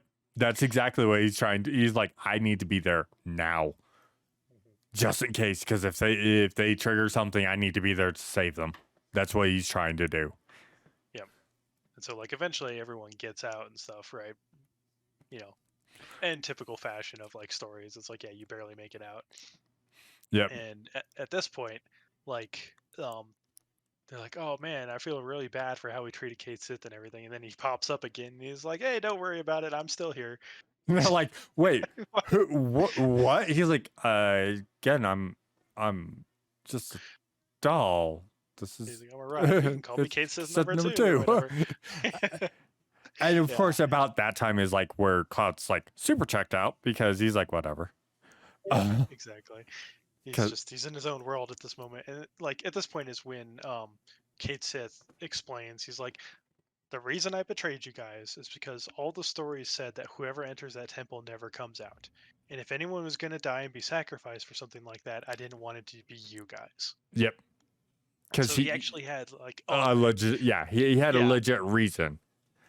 Like there's the forefront reason of, well, he works for Shinra, that shouldn't be surprised, blah blah. But it's the back reason, the real reason of, no, I don't want you guys dying for this. Yeah. I want no, I'm not going to do that. But the big thing, like, is that we get the best part, and the funny part is how they change this up, because in the original, the temple collapses. Case that sacrifices himself to get the black materia, so everyone can escape. Yeah, because in the original, right? The Mhm. temple itself is the black materia. That's why anyone who tries to get it never survives to get it. Yep. Because it turns into it and it crushes you basically. And then reforms itself because it As was never removed, yep, type thing. exactly. But yeah, in this one, it's its own thing. But if you try and take it, it's the temple's going to kill you. But the one thing is we get into now what is the iconic scene of where Cloud does start laughing maniacally and doing everything in the OG. This time we get the whispers coming about, and they form our favorite boy, Sephiroth, because he's like, Cloud, bring me the black materia. And everyone's like, Cloud? Yeah. And Cloud, stop? what does he do? Yeah, he pulls the black materia out of his pocket. And he's like, black materia, and like they're all trying to give it to him. He's trying to give it to him and stuff, and like the whispers are basically keeping everyone back. Yeah, keeping everyone from trying to do interfere. Yeah. Stop him from giving it to Sephiroth. And like Aerith's able to break through because she needed to, because the whispers couldn't stop that fate, and she grabs the black materia from Cloud's hand, and like the whispers create this like really cool like tree effect and branches and everything, and you're as Cloud walking after Aerith, who's running away from you with the black materia, and she keeps getting swarmed by the black whispers, right? And it's just Cloud just like black materia. He's like, hey Aerith, come here, give it to me. Come here. I'm not gonna hurt you. You're like, yeah. Like, it's like, oh, okay. It's like, yeah, Cloud's really off his rocker at this point. Cloud's become a serial killer. Watch out. Yeah. Like, and it's a good scene, like, because in the OG, when he's trying to get the black materia from Aerith, he's got like a duplex self. So there's the body, and then there's his spirit, and his spirit's trying to stop his self. And his main body just walks up and just like starts beating the hell out of Aerith. In the OG, you're like, Jesus. Yeah, that's only in like the international version, because we didn't get that in the US. No, version. The US version is the international version, because the international version has Emerald and Ruby. The JP version didn't have it. We got the international originally. Okay. So yeah, that's where it is that's how it is, because it's not in the original JP version. Because the original JP version doesn't have Ruby Weapon or Emerald for the OG 7. So it's weird that we actually got the international version before the international version was actually made, which is the greatest hits version, I think, of the OG. Okay. That's when Japan got it. But yeah, because normally we get international versions after they're like, oh yeah, well, we wanted to add this in. Yeah, normally that's how it works. So. Yeah, this is the weird one. 7's the one weird one where they're like, oh, well, we're just gonna add this and hope US likes it, and we're all like, we love it. Like, oh, apparently they really like that. Here. Okay. But yeah, and so basically he beats her up, gets the materia, and then hands it to Sephiroth. Yep. And in this one, it's you chase after her, and then she's like, no, you're right, Cloud. And she hands it to him, and he's like, thanks. And then he goes and he walks over and he hands it to Sephiroth, and Sephiroth's like, oh, good. And then he looks at Aerith. He's like, all right, I'm gonna kill her. And Cloud's like, wait, what? No.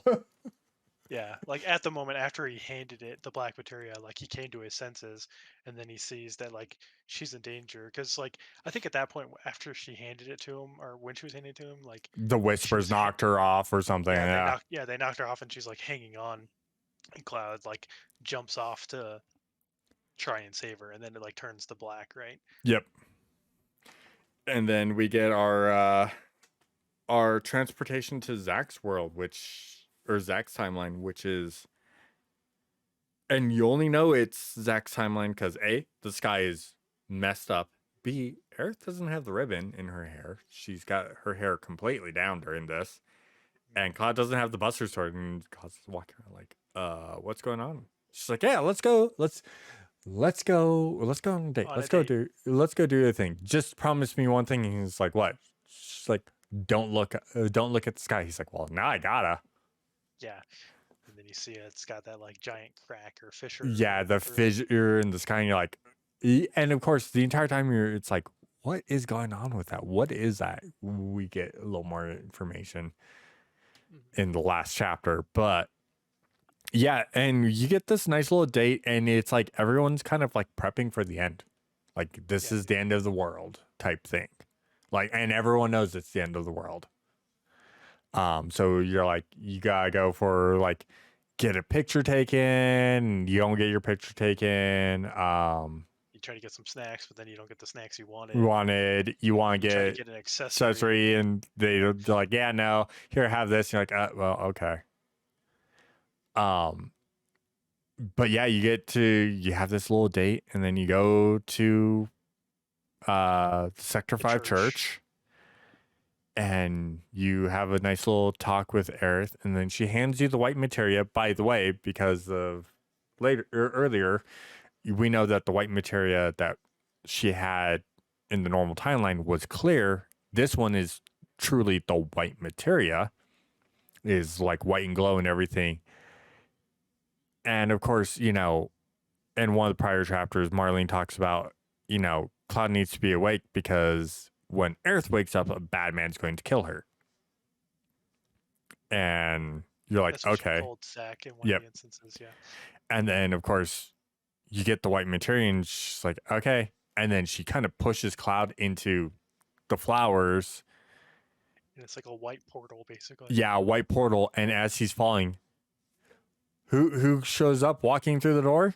Sephiroth. Like, Yep. man just cannot. He's like got a hard on for Aerith. He's like, I'm about to kill someone. I used the bathroom as well. Yeah.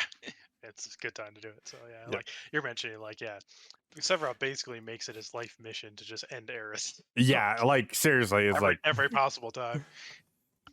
it's like I don't care what timeline you're in, I'm coming for you. Like, Yeah, dude. and I think in this, like before, like as Cloud's falling, Sephiroth is like, "Oh, so this is where you've been hiding." Or Yeah, whatever. he It's like said, the yeah, final thing he says. yeah. So you're like, oh, okay. So he's actually been hunting for her in this timeline, which Yeah. is the funny part. You're like, oh, okay, and again, it coincides with what Marlene said: is as soon as she wakes up, a bad man's going to kill her. You're like, oh, so he couldn't find her until she woke up because technically her life wasn't attached. Like, it's weird because again, it's a different timeline, but we're in it. So it's like that brief instance where those two were detached from their bodies of what we know as the normal timeline and got to experience the other timeline. And then I was like, do. Yeah, as far as I can tell, basically, like my theory is like when people get swept up into the live stream, which is kind of like in the original, right? Like how Mm-hmm. Cloud lost himself and Tifa also got pulled in, and she had to like get out and help him recover himself, right? Yeah. When he was a vegetable. Like the same thing kind of happened here is like when they got swept up into the live stream, and it's like it carried them off to like their consciousness and soul or whatever to like another world or like Yeah. mirror world in a sense. A different Like timeline, different world. Because like the live stream is not, it's not like a river or anything. It doesn't flow in one direction. It flows in all directions at all times, is like the best way to explain it. It has no it basically concept of time. Yeah, it basically is like a multiverse in a Yeah. sense, right? And that's kind of like leading back to like when Aerith was just touching it in her hand in there and she felt Zack's touch from a completely different timeline, Yep. right? That so there's just like this blurring of boundaries and stuff between things, as far as I can tell. Yeah, So and that's like the best way to even explain it or even think about it, is because she felt Zach's touch from her hand, which is the hand that she had in the live stream. That makes sense. Okay, when they fall, they got swept into the live stream at that current moment and swept out when we get actually into chapter 14, the major portion of chapter 14.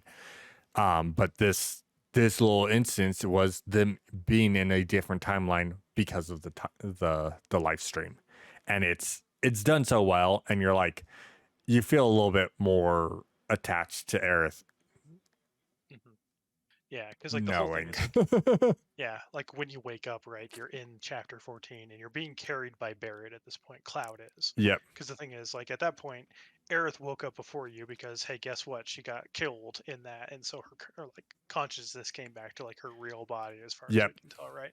And then she went off and didn't tell the crew. The Well, group. well, she tells the crew this time. The weird part is like, so we get this little in between where we're talking to Aerith bit before Cloud really wakes up, and we're in the Force of the Ancients Oh, of the yeah. OG, and she's doing her normal thing of like disappearing behind trees and appearing in other trees, and then of course before that, like when we start going after her to try and talk to Oh, her, yeah. All Sephiroth, the white wisps. yeah, Sephiroth shows up, and you have the white materia in hand. He's like, "Oh, you're not supposed to have that," and he's trying to take it from Cloud and prevent him from giving it to Aerith. And then finally he gets around and gives it to Aerith, and Aerith's like, okay, blah blah. And then you get the instances of Cloud waking up. She's talking to Sid, and then they're in the Forest of the Ancients, and Bear's kind of dragging or carrying Cloud, and Aerith's ahead, and then she kind of disappears, and everyone's like, wait, what? Where'd she go? And everyone chases after her. And when Cloud finally regains consciousness, we are in the city of the ancients, which looks beautiful, and I hate the fact that we don't get to explore it. Yeah. All the seashell building type stuff. I like how Yeah. they kept like that aesthetic and everything. Yeah, But it yeah. looks like the OG one did, Mhm. but at the same time, like as soon as you start going into this place, it's not like the OG. So we don't get to explore this one because they kind of were like, we're at the end of the game, so we're pushing you to the end. Yeah. That's the best way It's to like, put it. yeah, because you basically get to the final save point. Well, no. First, you're on the outskirts, and you have to like climb down and get there, and you have to fight whispers along the way that are basically preventing you, because like Aerith basically barricaded herself in like the giant sanctuary prayer Yep. area, and because she wants to handle this herself, and she doesn't want anyone else to like get involved, right? Because she's trying to do what she needs to do. But she forgets that, hey, everyone, we're all part of a team, a group, and we fight for each other, right? And so basically, your team's just fighting, and they basically open up a rift big enough for Cloud to get in, and so he gets through, and then you end up inside the actual altar, and then you Yep. find the like final save point, and then you walk up, and here comes like the famous The famous zing. scene. Yeah, And they did it so well. yeah, because like you walk up and like you have to push through the whispers to get to her, and you hear her talking about like, oh, well, I know I'm not like full Cetra and I haven't really learned how to do this, but I'm begging for your help, and I just want you to protect those I care about and stuff. Yep. If it's the only thing you can do, like, so it's just a whole bunch of that discussion of her talking about that and trying to commune and do things with the Cetra and ask them for help. Yep. And so you end up getting close enough, and yeah, you have to push your way through the whispers, and then And then you get the scene of like Cloud raising the sword, like, I'm gonna murder her. yeah, basically Sephiroth's trying to take control of you to like make you kill her. Yep. And Fight you back. fight back, and then here's the scene. He Yeah, comes down and Sephiroth used Hell's Gate, yeah.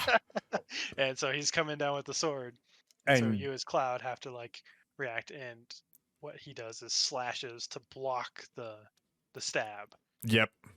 And And yeah. as far as you, yeah, and so as far as Cloud can see, he actually blocked and parried the attack and saved Aerith, is Yep. what he sees. But But then there's some flickers and flashes to seeing the sword actually go through Aerith, yep. And then and blood on his face as well. mhm, Meaning there's a point in which A, Sephiroth still killed her, and B, there's a random time split where he swung and killed her instead.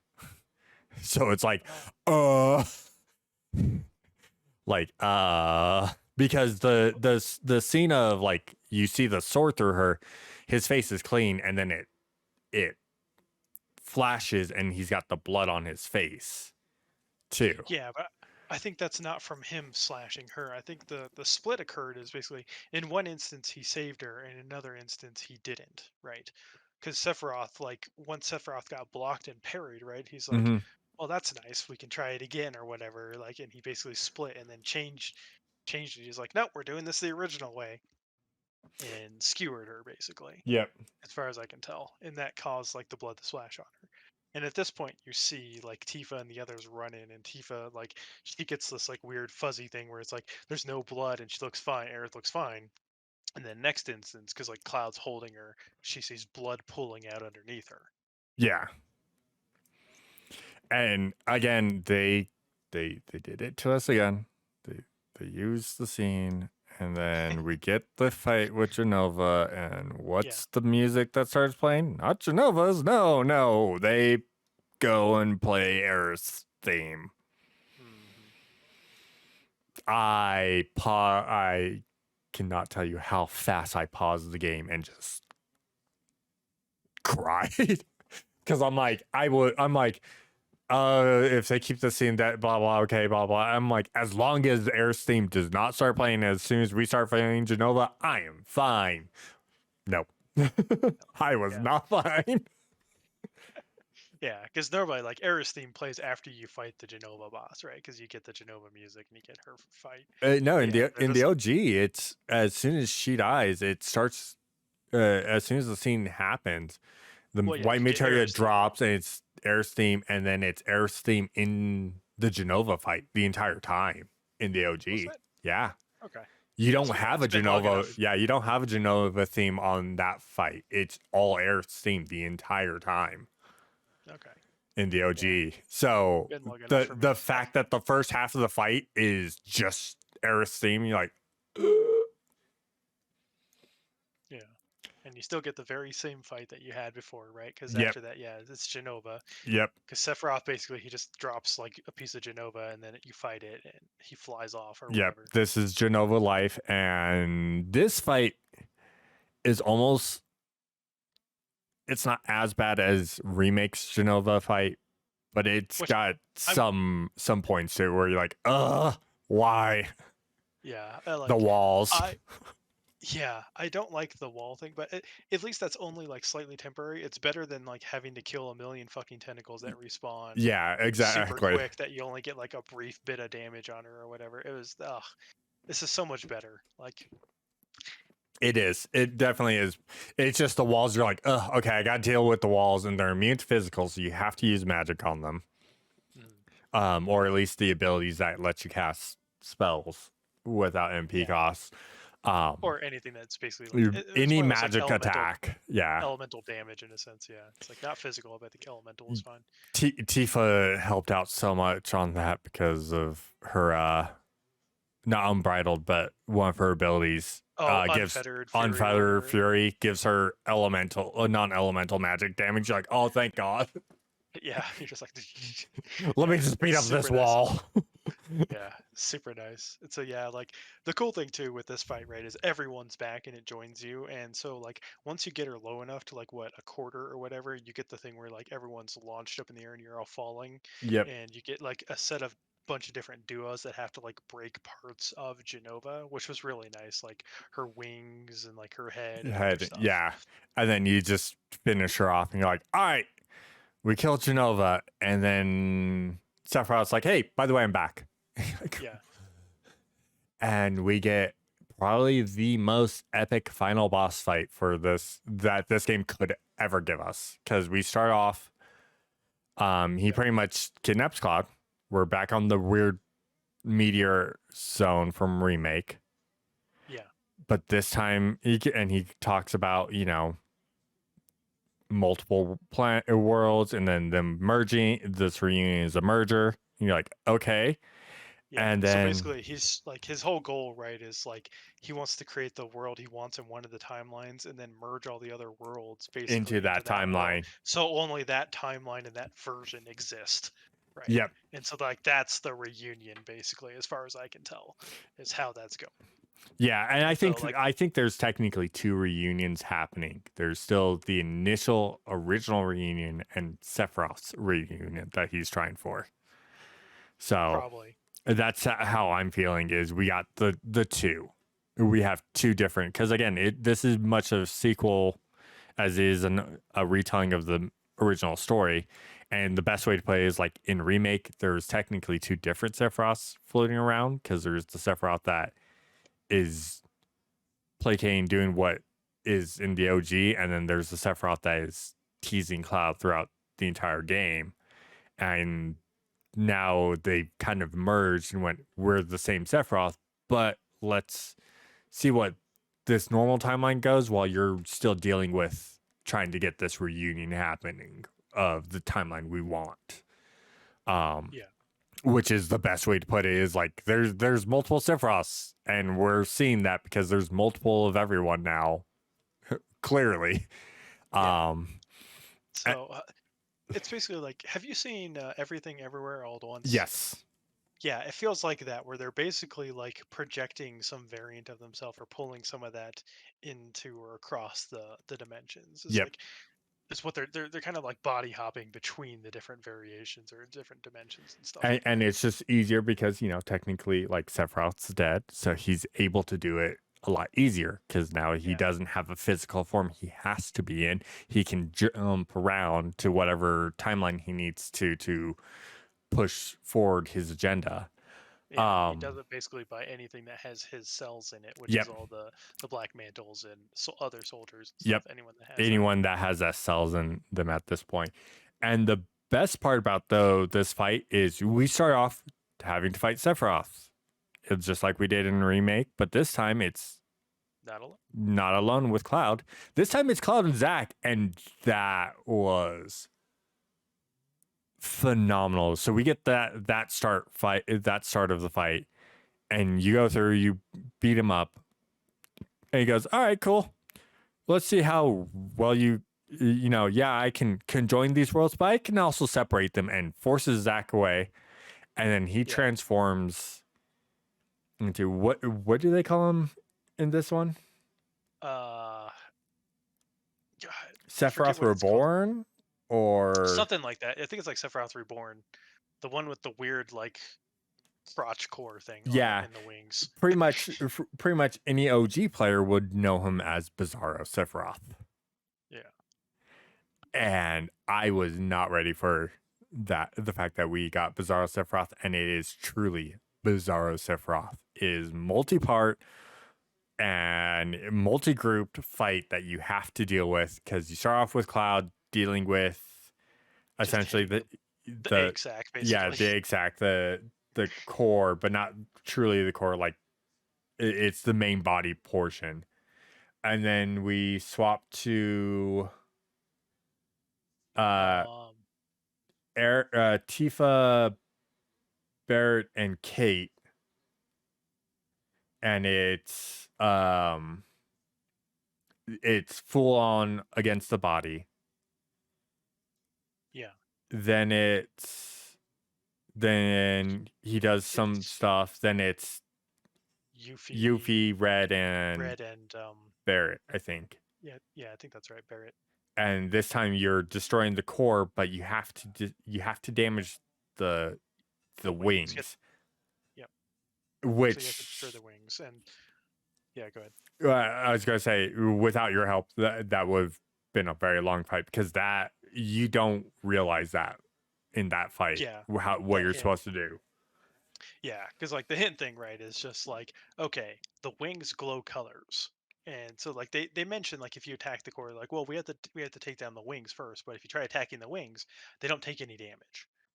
And so the thing you have to notice is they change colors and they use elements of that. So you have to use the opposite element of whatever color it is to damage the wings. Yep. So if And then once you it's take the wings down, yeah. So if it's like red, which is fire, you have to hit it with ice. yep, And if it's like purple, you have to hit it with wind, which is green, right? yep, Type of stuff. And so you just have to do those element pairings basically.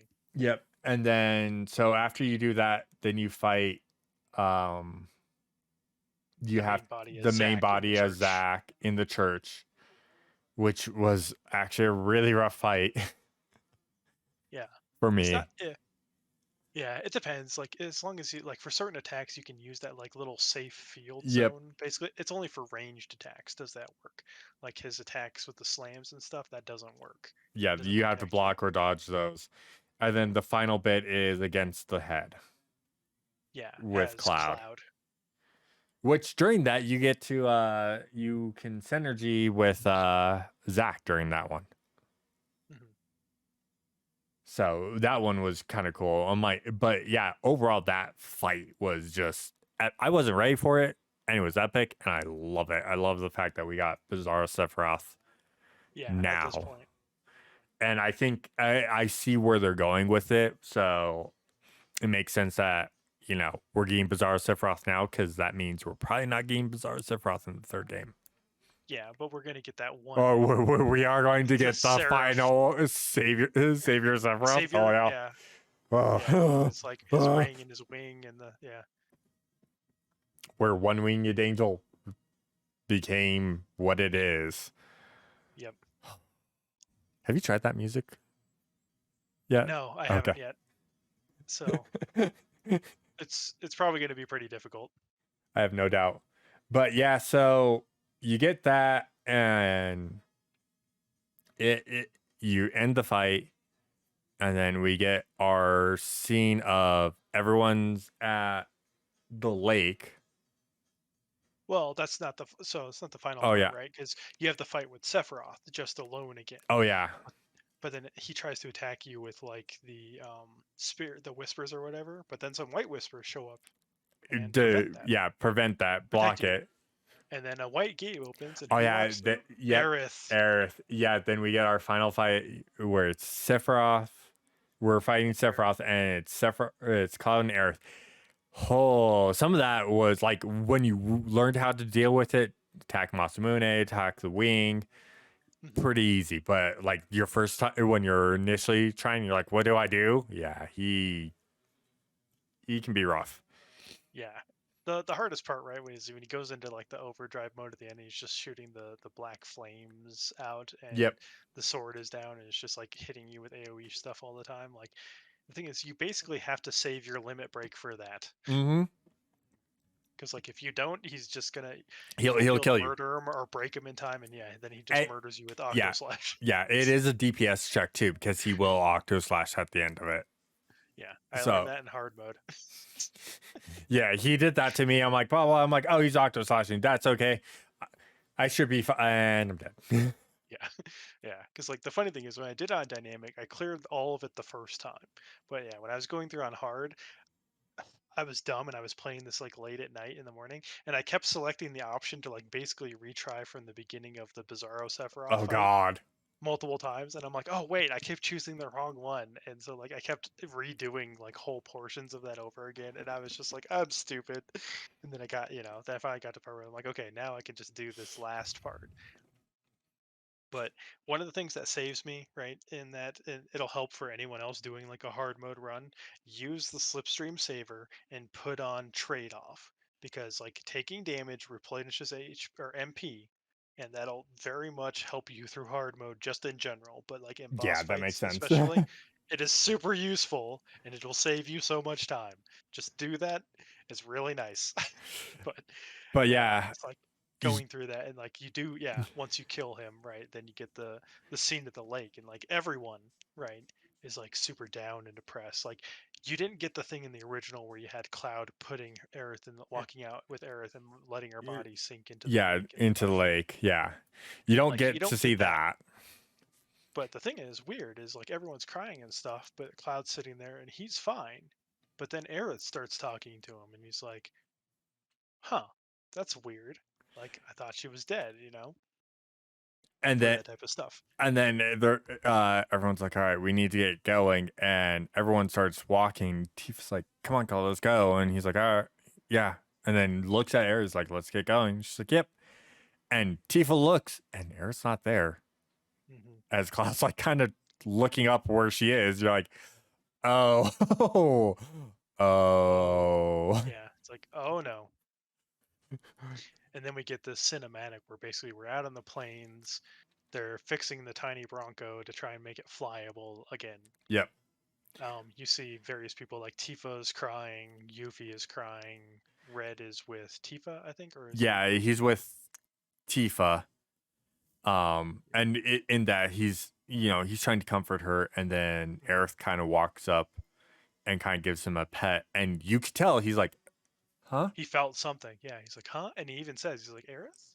Yeah. And then Tifa cries, and he's like, oh, and he goes back to comforting her. So it's like, so at least we know Red still has a connection there. You're like, okay, so Red kind of felt her, but I don't think that's gonna play much into anything. Maybe, yeah, we'll see. Maybe we'll see. And then, Um, like, yeah, you see Aerith walking around and she's like checking in on everyone and stuff. And then she finally talks to Cloud and she's like, I saw what you did out there for the other me or whatever, I think was what she said. yeah, And she was also like, well, I'm going to do what I can and fight what I can from here, but I'm counting on you guys or whatever. yeah. And he's like, don't worry, we got it. And he's holding the clear white materia at this point. Yeah. And I think the best part of the scene is because everyone's like trying to there's mourning and everything, and he puts the materia away, and then he feels something, and he pulls out the black materia because Yeah.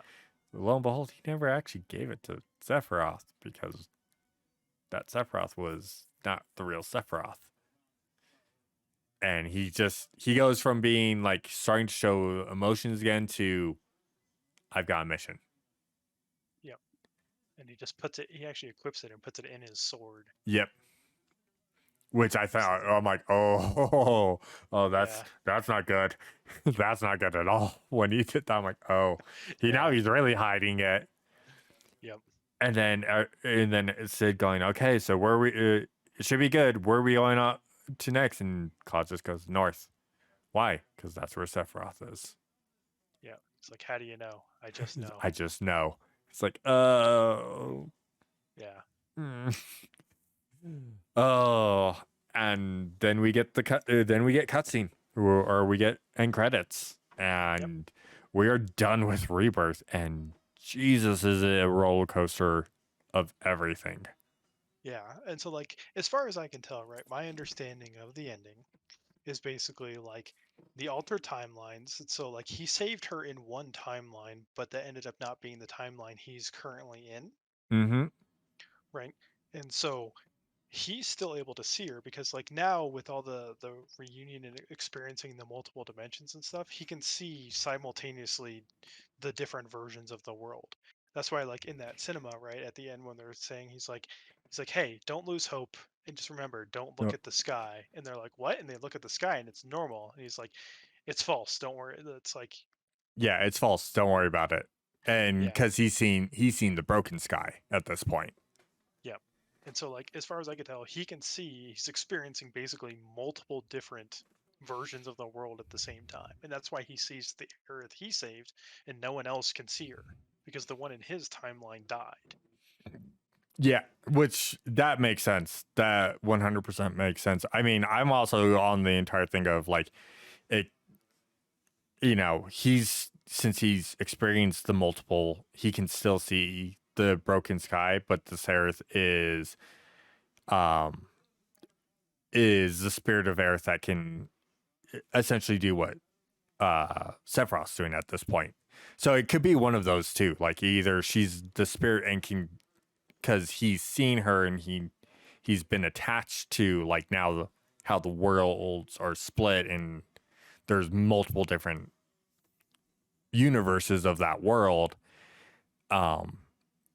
And she no longer has a body of her own. She can now do what Sephiroth is doing, which is the little bit that she's able to obtain from before she dies.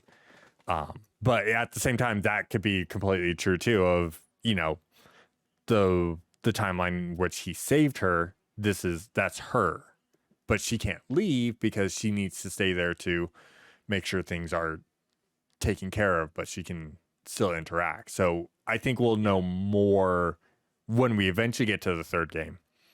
But Yeah, either because one is basically, a valid one, I think. Yeah, because I think like basically what she's trying to do is the opposite of Sephiroth. Like Sephiroth's jumping between all these different versions, right? To basically try and guide one of them to the version he wants, and then reunion all of them with that, Yeah. right? And she's also like now traversing multiple. And so I think like maybe what happens is one of the instances there's a version where Aerith didn't wake up, and that's the soul or the version that she's using to now float around and affect the other different versions. Yeah, to try and And I think prevent mhm, Sephiroths. yeah. And so I think like that's probably what she's trying to do. Yeah, that's again, way, I think we're both kind of like on the same track of like she's perceiving the same way Sephiroth is, but she's trying to prevent Sephiroth from doing what Sephiroth wants to do, which is find the world that he wants Yeah. and just merge it all into one, which I think is we're going to see that conclusion eventually in a Yeah. few years, hopefully. Hopefully. Yeah. Um but yeah, there's just a lot. There's still a lot to unpack and to go through and look at, and there's a lot. Like there's some people thinking other theories that I need to Oh, look like into. Aerith is Genova or Earth whatever. is So it's like, Genova. or yeah, like different stuff. Because I know like I haven't followed him, but there's Maximilian Dude, and I mm, know he completed his like run, and he's been like a huge pillar of the community, right? yep, And like he did some summary stuff, and I haven't followed that, but like I know people were hounding on him and getting mad about it or whatever, and theory crafters and stuff. And it's just like people forget that like us as a fan base, you have to be open to very different interpretations of stuff, exactly. and at this point it's all conjecture and we don't really know until the end actually happens. And Yep. so you can't say like any of whatever is established fact, because it's like, yeah, there's stuff and factual things in the game that happen that point to this, but it's not confirmed. None of it is confirmed. Yep. It's all conjecture, And it and won't be people are treating confirmed. that as Yeah, fact. it won't be confirmed until the third game. At this point, all we are doing, anyone in the fan base is doing at this point from the ending, is looking at it and theory crafting. That's all Yeah. we can do at this point. And Yeah. I will But some people are always, treating it, stating it as yeah, fact when it's not necessarily that. yeah. It's like, so And like, you know, I haven't heard Max's point on I that. haven't heard his, yeah, I Yeah. haven't heard his stuff either, but But I'm like, I know there's contention around this I'm stuff. wondering if like what he's going to say is almost in line with us, but it's different wording. Yeah, I don't know. I'll have to check it out. Yeah, just because I'm like, well, you know, Genova is also something that is timeless, and affects the planet, it affects the live stream. So there's a possibility that could be a potential case. But again, we don't know. We're all theory crafting at this point because we have all this information, but nothing definitive of pointing what is what and what's going where. We can only speculate and theorize what we have in front of us and go, I think this is where it's going, but I'm not sure. And there's a lot of things that, you know, like I was theorizing, like, well, you know, maybe Biggs. I started theorizing, like, maybe this Biggs is not the Biggs that's from this timeline. And then when he was talking about, I'm like, it is. This Biggs is not the Biggs from this timeline. It is a different Biggs. Yeah, Okay. exactly. So You it get a was bunch of that, right? confirmed on that one. Same with like Zach, right? Yep. It's like it's a Zach from a different timeline, because like the Zach, as far as Cloud knows in this timeline, is dead. Yep. Right? Because like from when he was in his vegetative state, basically he saw that happen, that last stand. Yep. But there is a variation where Zach was saved, and then the fact that, yeah, in the final boss right, you have both of them reuniting, but they're in different worlds, and so it's like that fact is solidified, that Yep. it's like Zach is alive in a different world, and Yeah. that world we saw, right, Cloud and Tifa and a whole bunch of other people are dead. Yeah. It's just Well, him and like Biggs. Right. Cloud's vegetative, Earth's Yeah, vegetative, thank you. Red, Barrett, Tifa are dead. As far as we know, they were dead. Yeah, I mean, I think I think Red was captured, maybe, Well, but Red Barrett and Tifa were captured, but Red and Aerith were on the same helicopter, but we don't know what happened to Barrett and Tifa's helicopter. That was the only thing. But as far as we can tell, they're either super injured and are in a comatose state, which yeah, would make sense, or they're dead. The only one I think we can even kind of confirm was Red being dead, because he kind of like he woke up, yeah. attacked, and probably died on impact. But we're not sure on Well, that one so either. Red and I just pulled up the like very beginning, right? So Aerith and Red are on the same helicopter. Yep. And then Tifa and Barrett are on a different helicopter. So See, I'm those, trying to. Yeah, I'm trying to find. Okay, so it looks like Red is potentially dead because the helicopter that went down, like Red is like injured in the front yeah. And Zach of even the goes, helicopter. like, thanks him. Hmm. He's the only one I'm like, See that he possibly lived. yeah, I'm like, I don't know if he's, I'm like, I'm wondering if he died at that point in that timeline. He could have still been alive, but we don't know. And Yeah, with yeah. Barrett and Tifa, I'm like, I'm pretty sure they were dead, but they were considered injured. But we also don't know what happened to the helicopter, and of course, Hmm. we don't know. They don't go into that, which I think is perfectly fine. They don't need to, because the only person that we need to worry about for Zach's timeline in that aspect was Aerith. Hmm. Eh, Yeah, Zack and Aerith. Yep.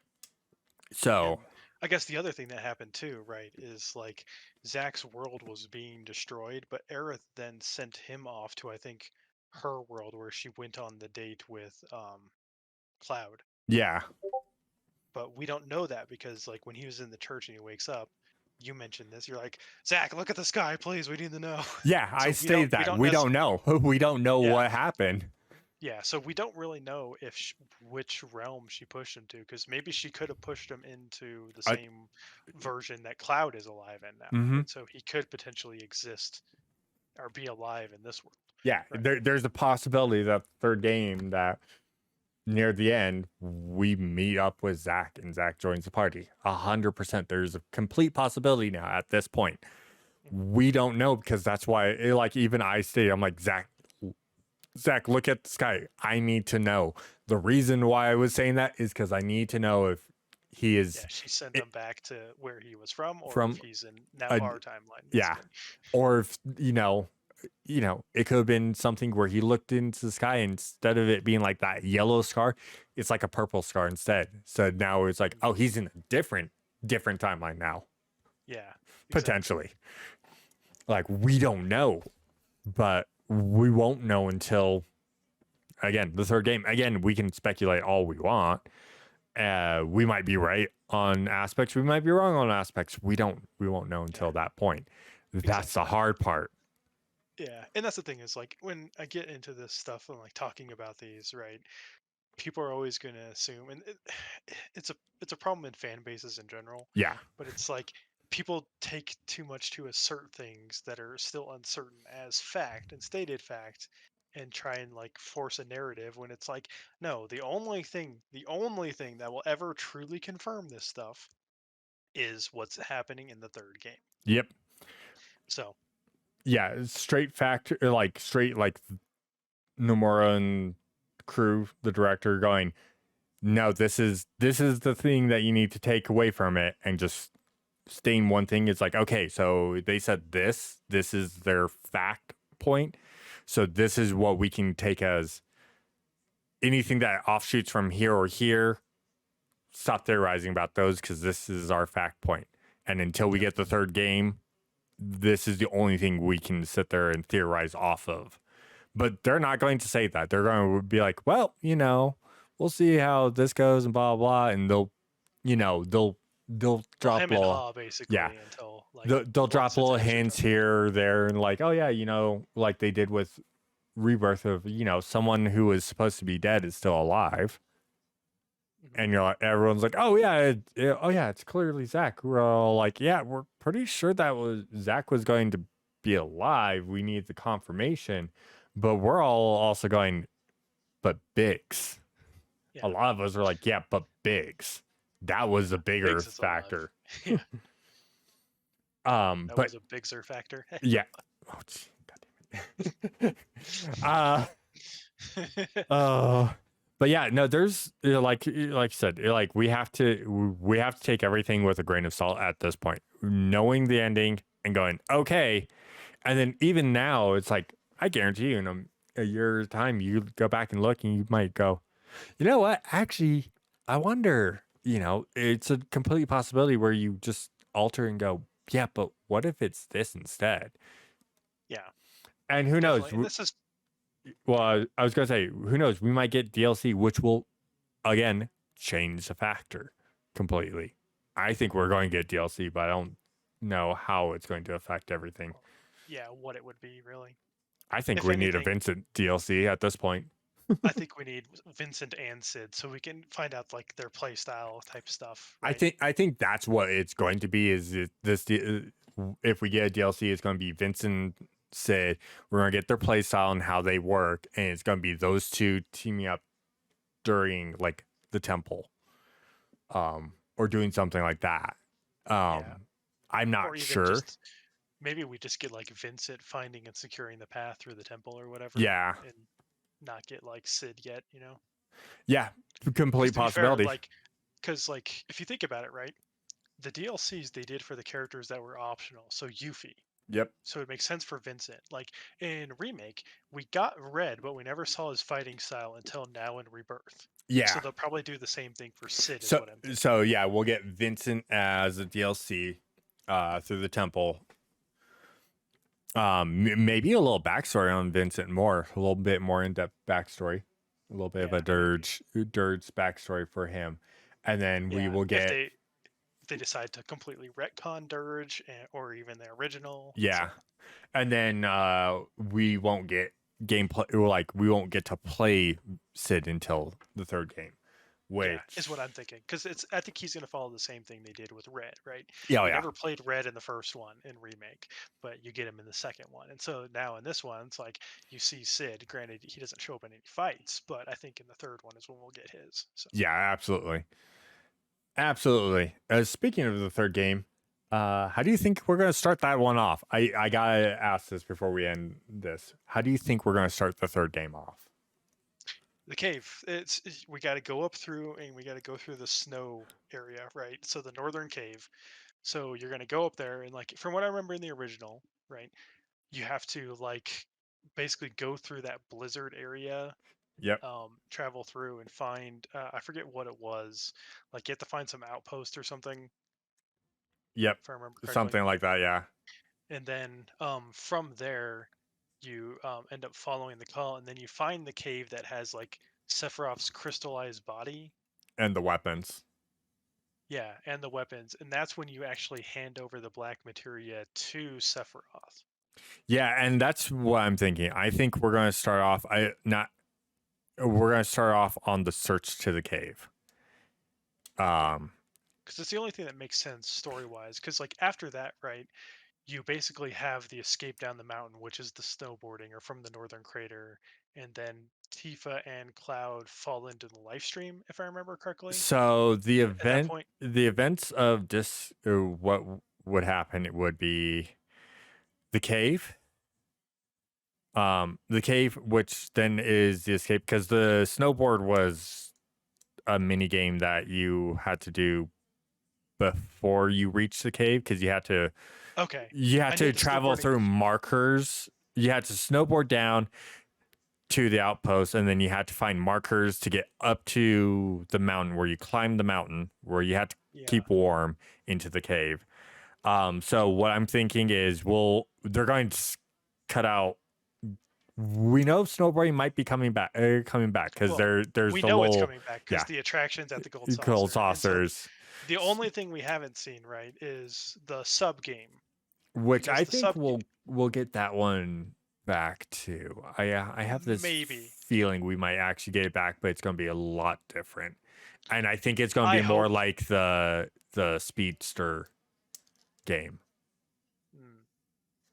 I that's my feeling on that. But yeah, so the events would go that. So in the OG, it goes that the cave to the black materia, the weapons get released. Tifa and crew gets captured. Cloud like disappears because he's right there and everyone else escapes, but he stays there because he's under control of Sephiroth.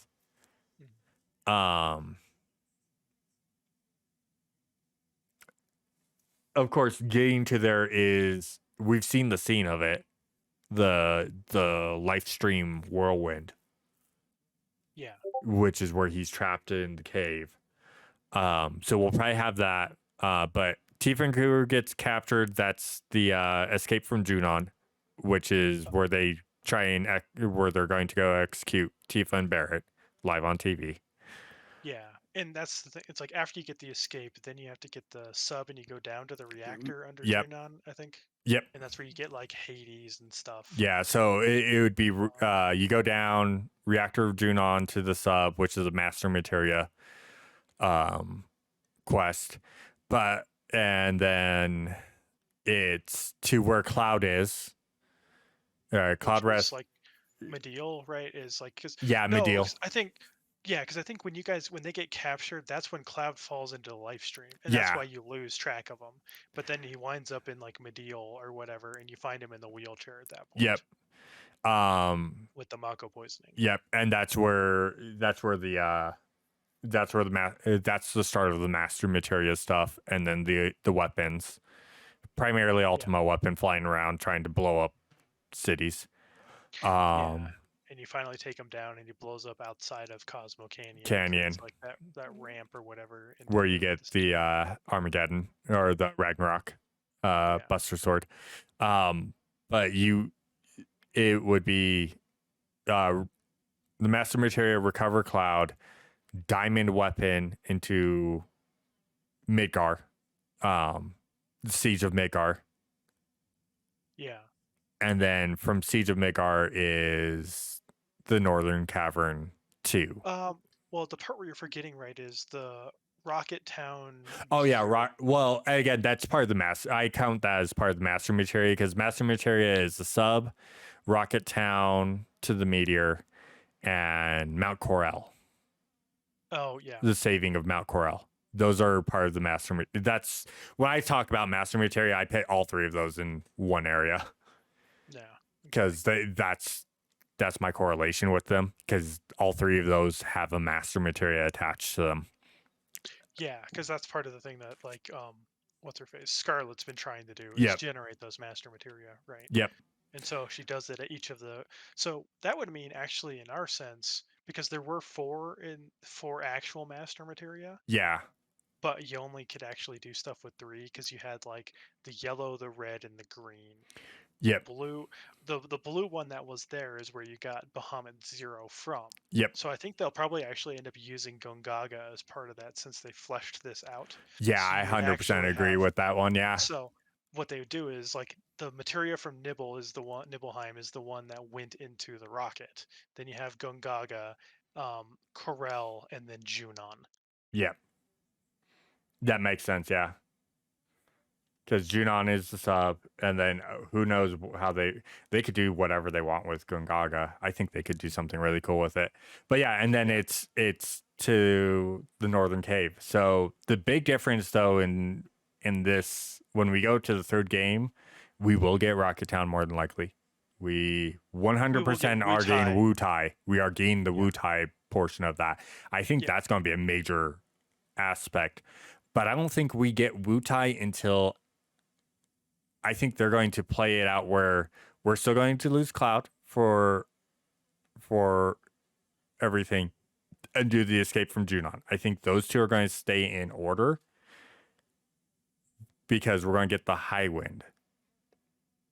Yeah. But I don't think we're going to get to fully travel with the high wind until after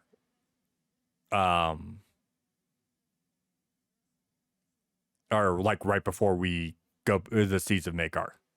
I think it's all going to be fast travel points for that until that point. I'm not sure because if I think about it, right, if you're doing the siege of Midgar, we have the war with Wu Tai, so I Hmm. think it makes sense to put Wu Tai before Midgar because they'd be all like, we want to prep you and do stuff and like Yeah, help no, infiltrate with Midgar is what I would think. well, no, and what I'm saying If is they're gonna do that, because because you get the high wind right after the escape from Junon. So that's what I'm thinking is like just in the aspect of travel, I don't think we'll have full access to the high wind to travel around the world until a certain point. yeah, But yeah, I do I definitely, think it's I going to definitely take think us to like, places. yeah, I definitely think like the Northern Cave isn't going to be one that actually has exploration tied to it. No, I think both times we go to like the initial. Bathroom, I'll be right back. Yeah. So no, like I was saying, I don't think like I think the initial North Cavern will be explorable in the fact of getting to it, but I don't think after that, when we revisit the Northern Cavern, it's going to be explorable because it's not supposed to. I think it's just Yeah, going to be pretty much a drop in, a little exploration for like a rest point, and then the final little bit of it. But no, I think like we'll definitely have Wu Tai before the Siege of Midgar. And I think the Siege of Midgar is going to be a lot more grand. It's going to be a yeah, lot more devastating too. yeah. I hope so. And like, to be fair, the weapon designs, how they currently look, I'm not a huge fan of in Rebirth at Hmm. the moment. Like, I do like how the actual weapons looked in the original, and so I hope they bring some of that back. You know what? I think again, I'm going to go off the theory that these two weapons that we've seen are not the weapons we're accustomed to because they're not the normal weapons. Because if you remember in the Northern Cavern in the OG, we Yeah, see they're them. trapped there, They're trapped in crystallized Mako, essentially. Um, just like Sephiroth. it's just like Sephiroth. So I think that's kind of going to placate a little bit more into these weapons are not the same weapons that we're used to. They are completely different weapons. But I do think that they are going to uh, come into play in the third game and are going to look different by the third game. Yeah, it's like the only thing I'm thinking of, right, is like if they're like natural organisms that formed, right? That these are like maybe the baby tadpole-esque type thing that they will Mm-hmm. evolve into whatever their final form is. Because like remember Sapphire Weapon being like in the water too, right? Yep. Emerald and Sapphire were in the water because Sapphire like showed up in Junon and got his head blasted off. Yeah, Uh, completely. so, but yeah, the Yeah. other And, thing I was thinking too, like when I was going to, and when I stepped away was so for the master materials, there should actually be five because it's one for each of the color of type of materia. yeah. So where would the fifth reactor be then? Ooh, that's a good point. So we would have Nibelheim Rocket Town. Yeah, Nibelheim Rocketine, and that's like the blue one, right? Yep. Because you have to save that one to get Bahamut Zero. Yep. Gongaga, Corel, Junon. Junon. Unless Wu Tai has one, I was going to say Wutai. but I don't think they have one. They never had one in the OG, but you never know.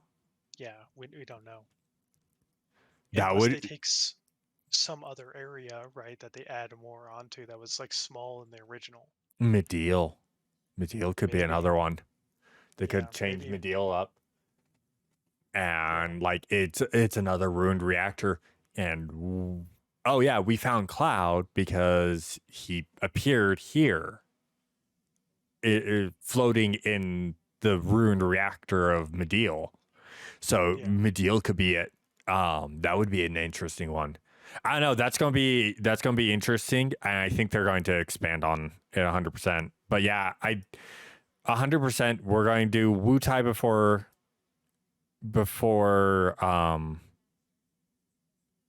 Midgar, Siege of Midgar. 100%. The weapons are going to be out by that time.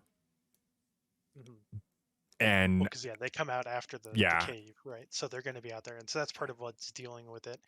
Because weren't each of the weapons actually drawn to places that had the master materia?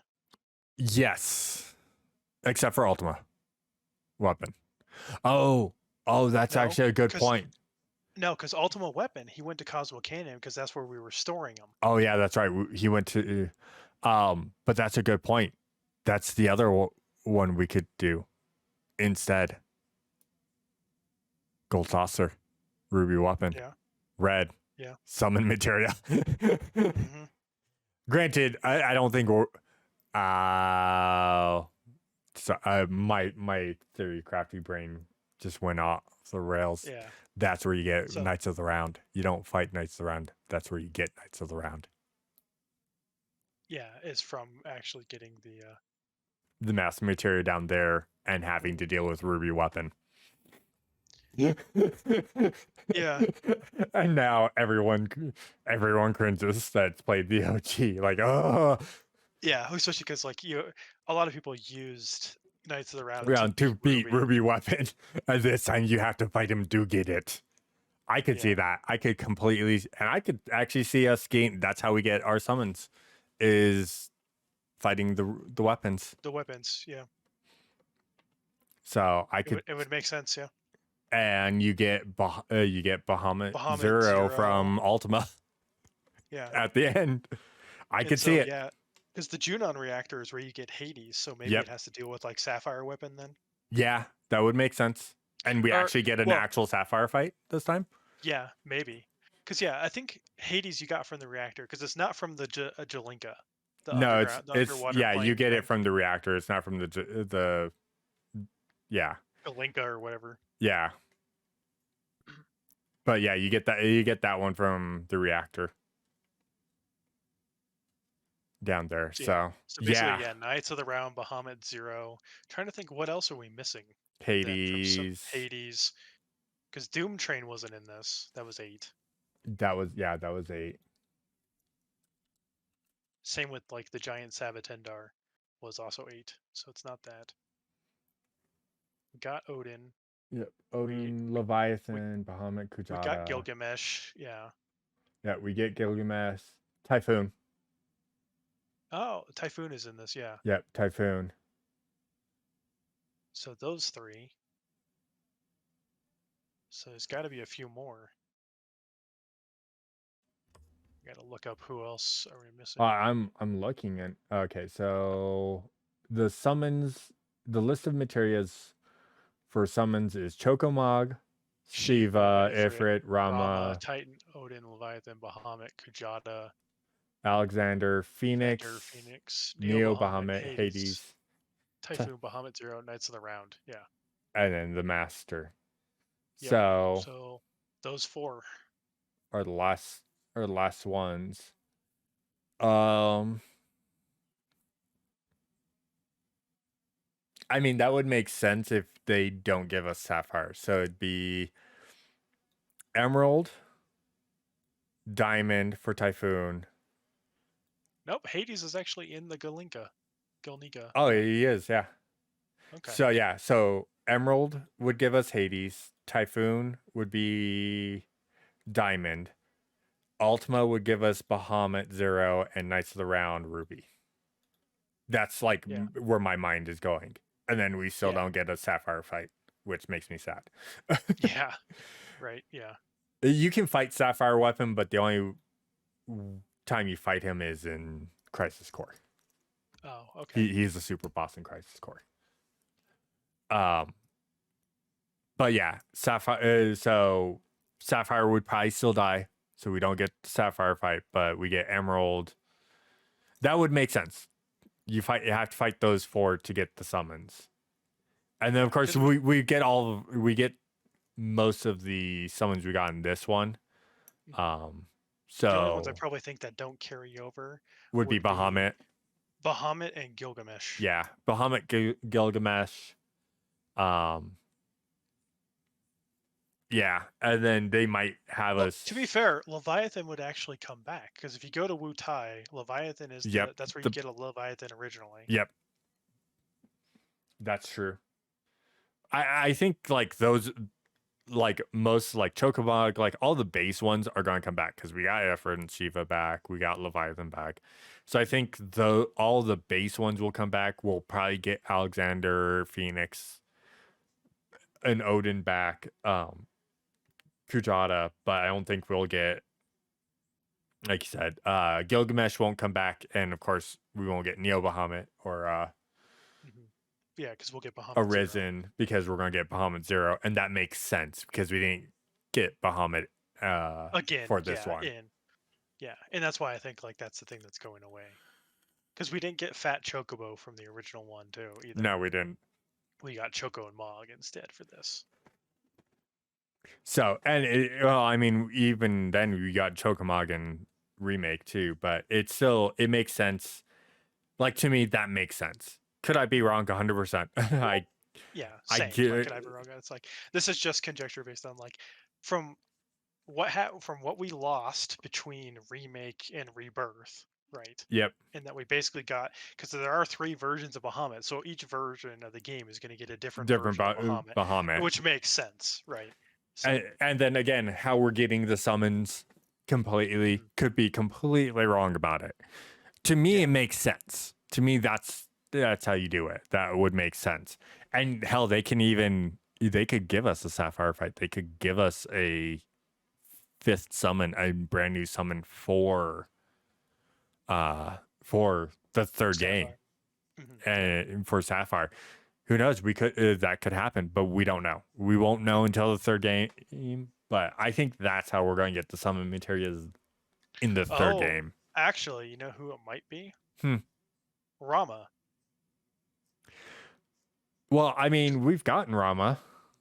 Well, so in this, you can only get Rama from Intergrade, right? Oh, yeah, that's right. So if you don't have Intergrade save data, you don't get Rama. That's right. Yeah. I forgot about that. I didn't even think about it because he was in my party. I already had him, so I'm like, oh, okay. Yeah. Well. So because I didn't get him. So that would be a good way of having Rama. Yeah. So like Rama potentially, because I think Leviathan should stay for like exploration of Wutai, basically. Yep. Right. Because he is their sovereign deity. Yep.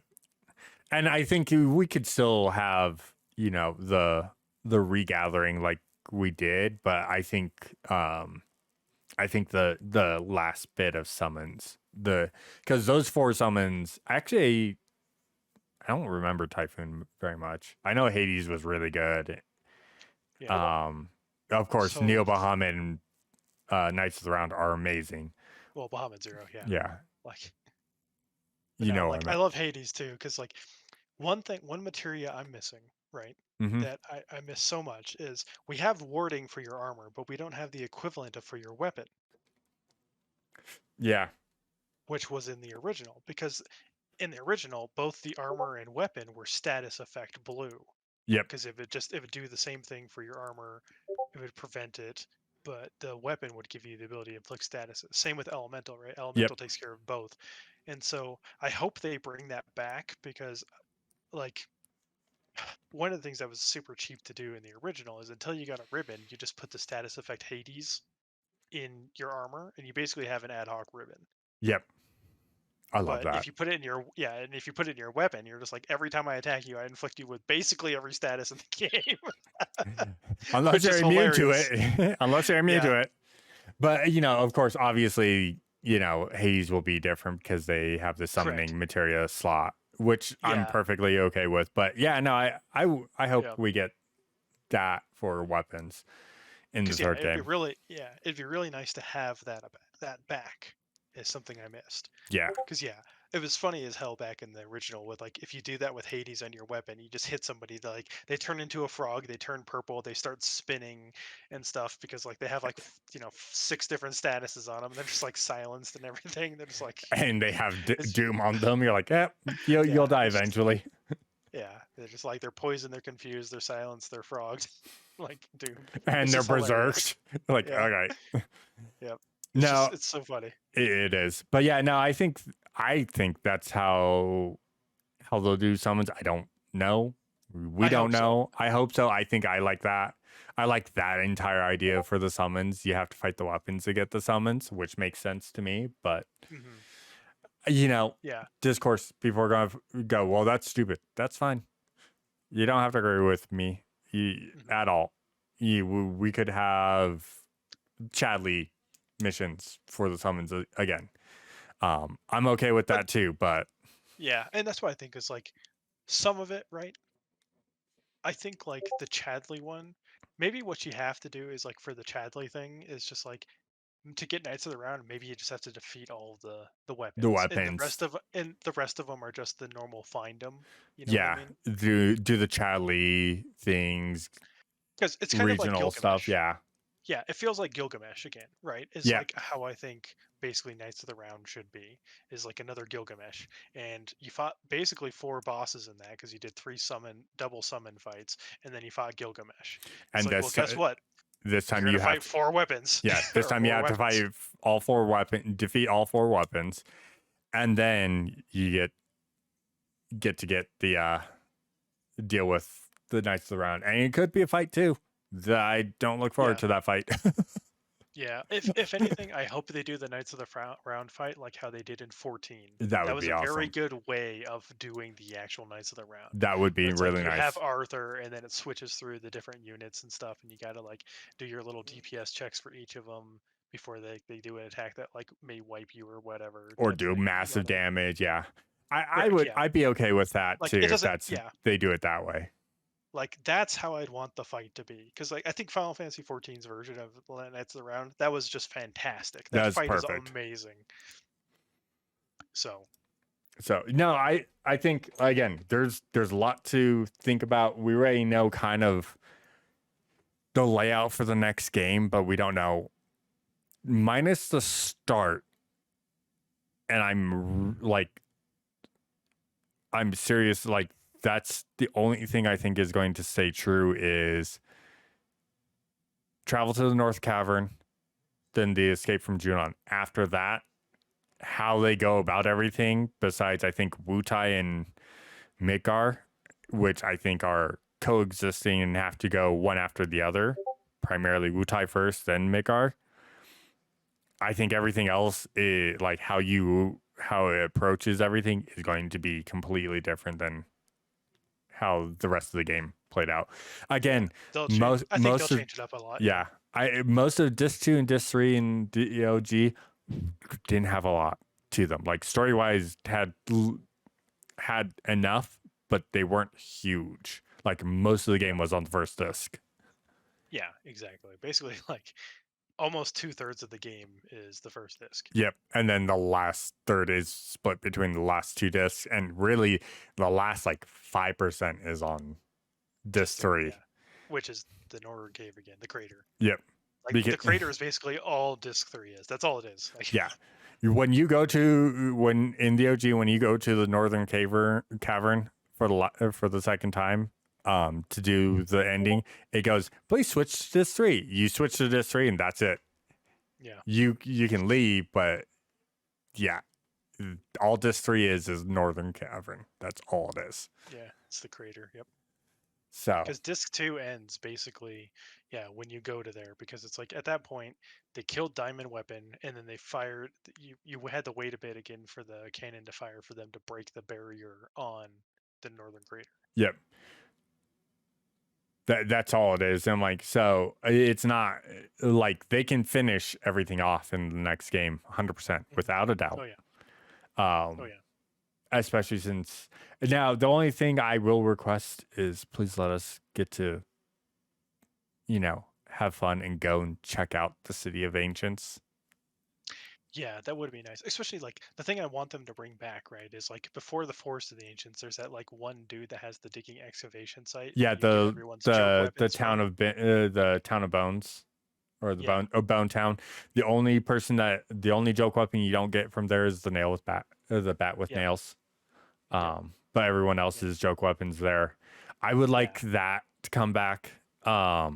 Correct. Like I'd like to have the joke weapons come back and stuff too. And especially with like the system that they have in Rebirth here with the weapon growth, like as your weapon levels up, all the other versions of the weapons get up to 6 materia slots and get the doubly linked or whatever. Yeah.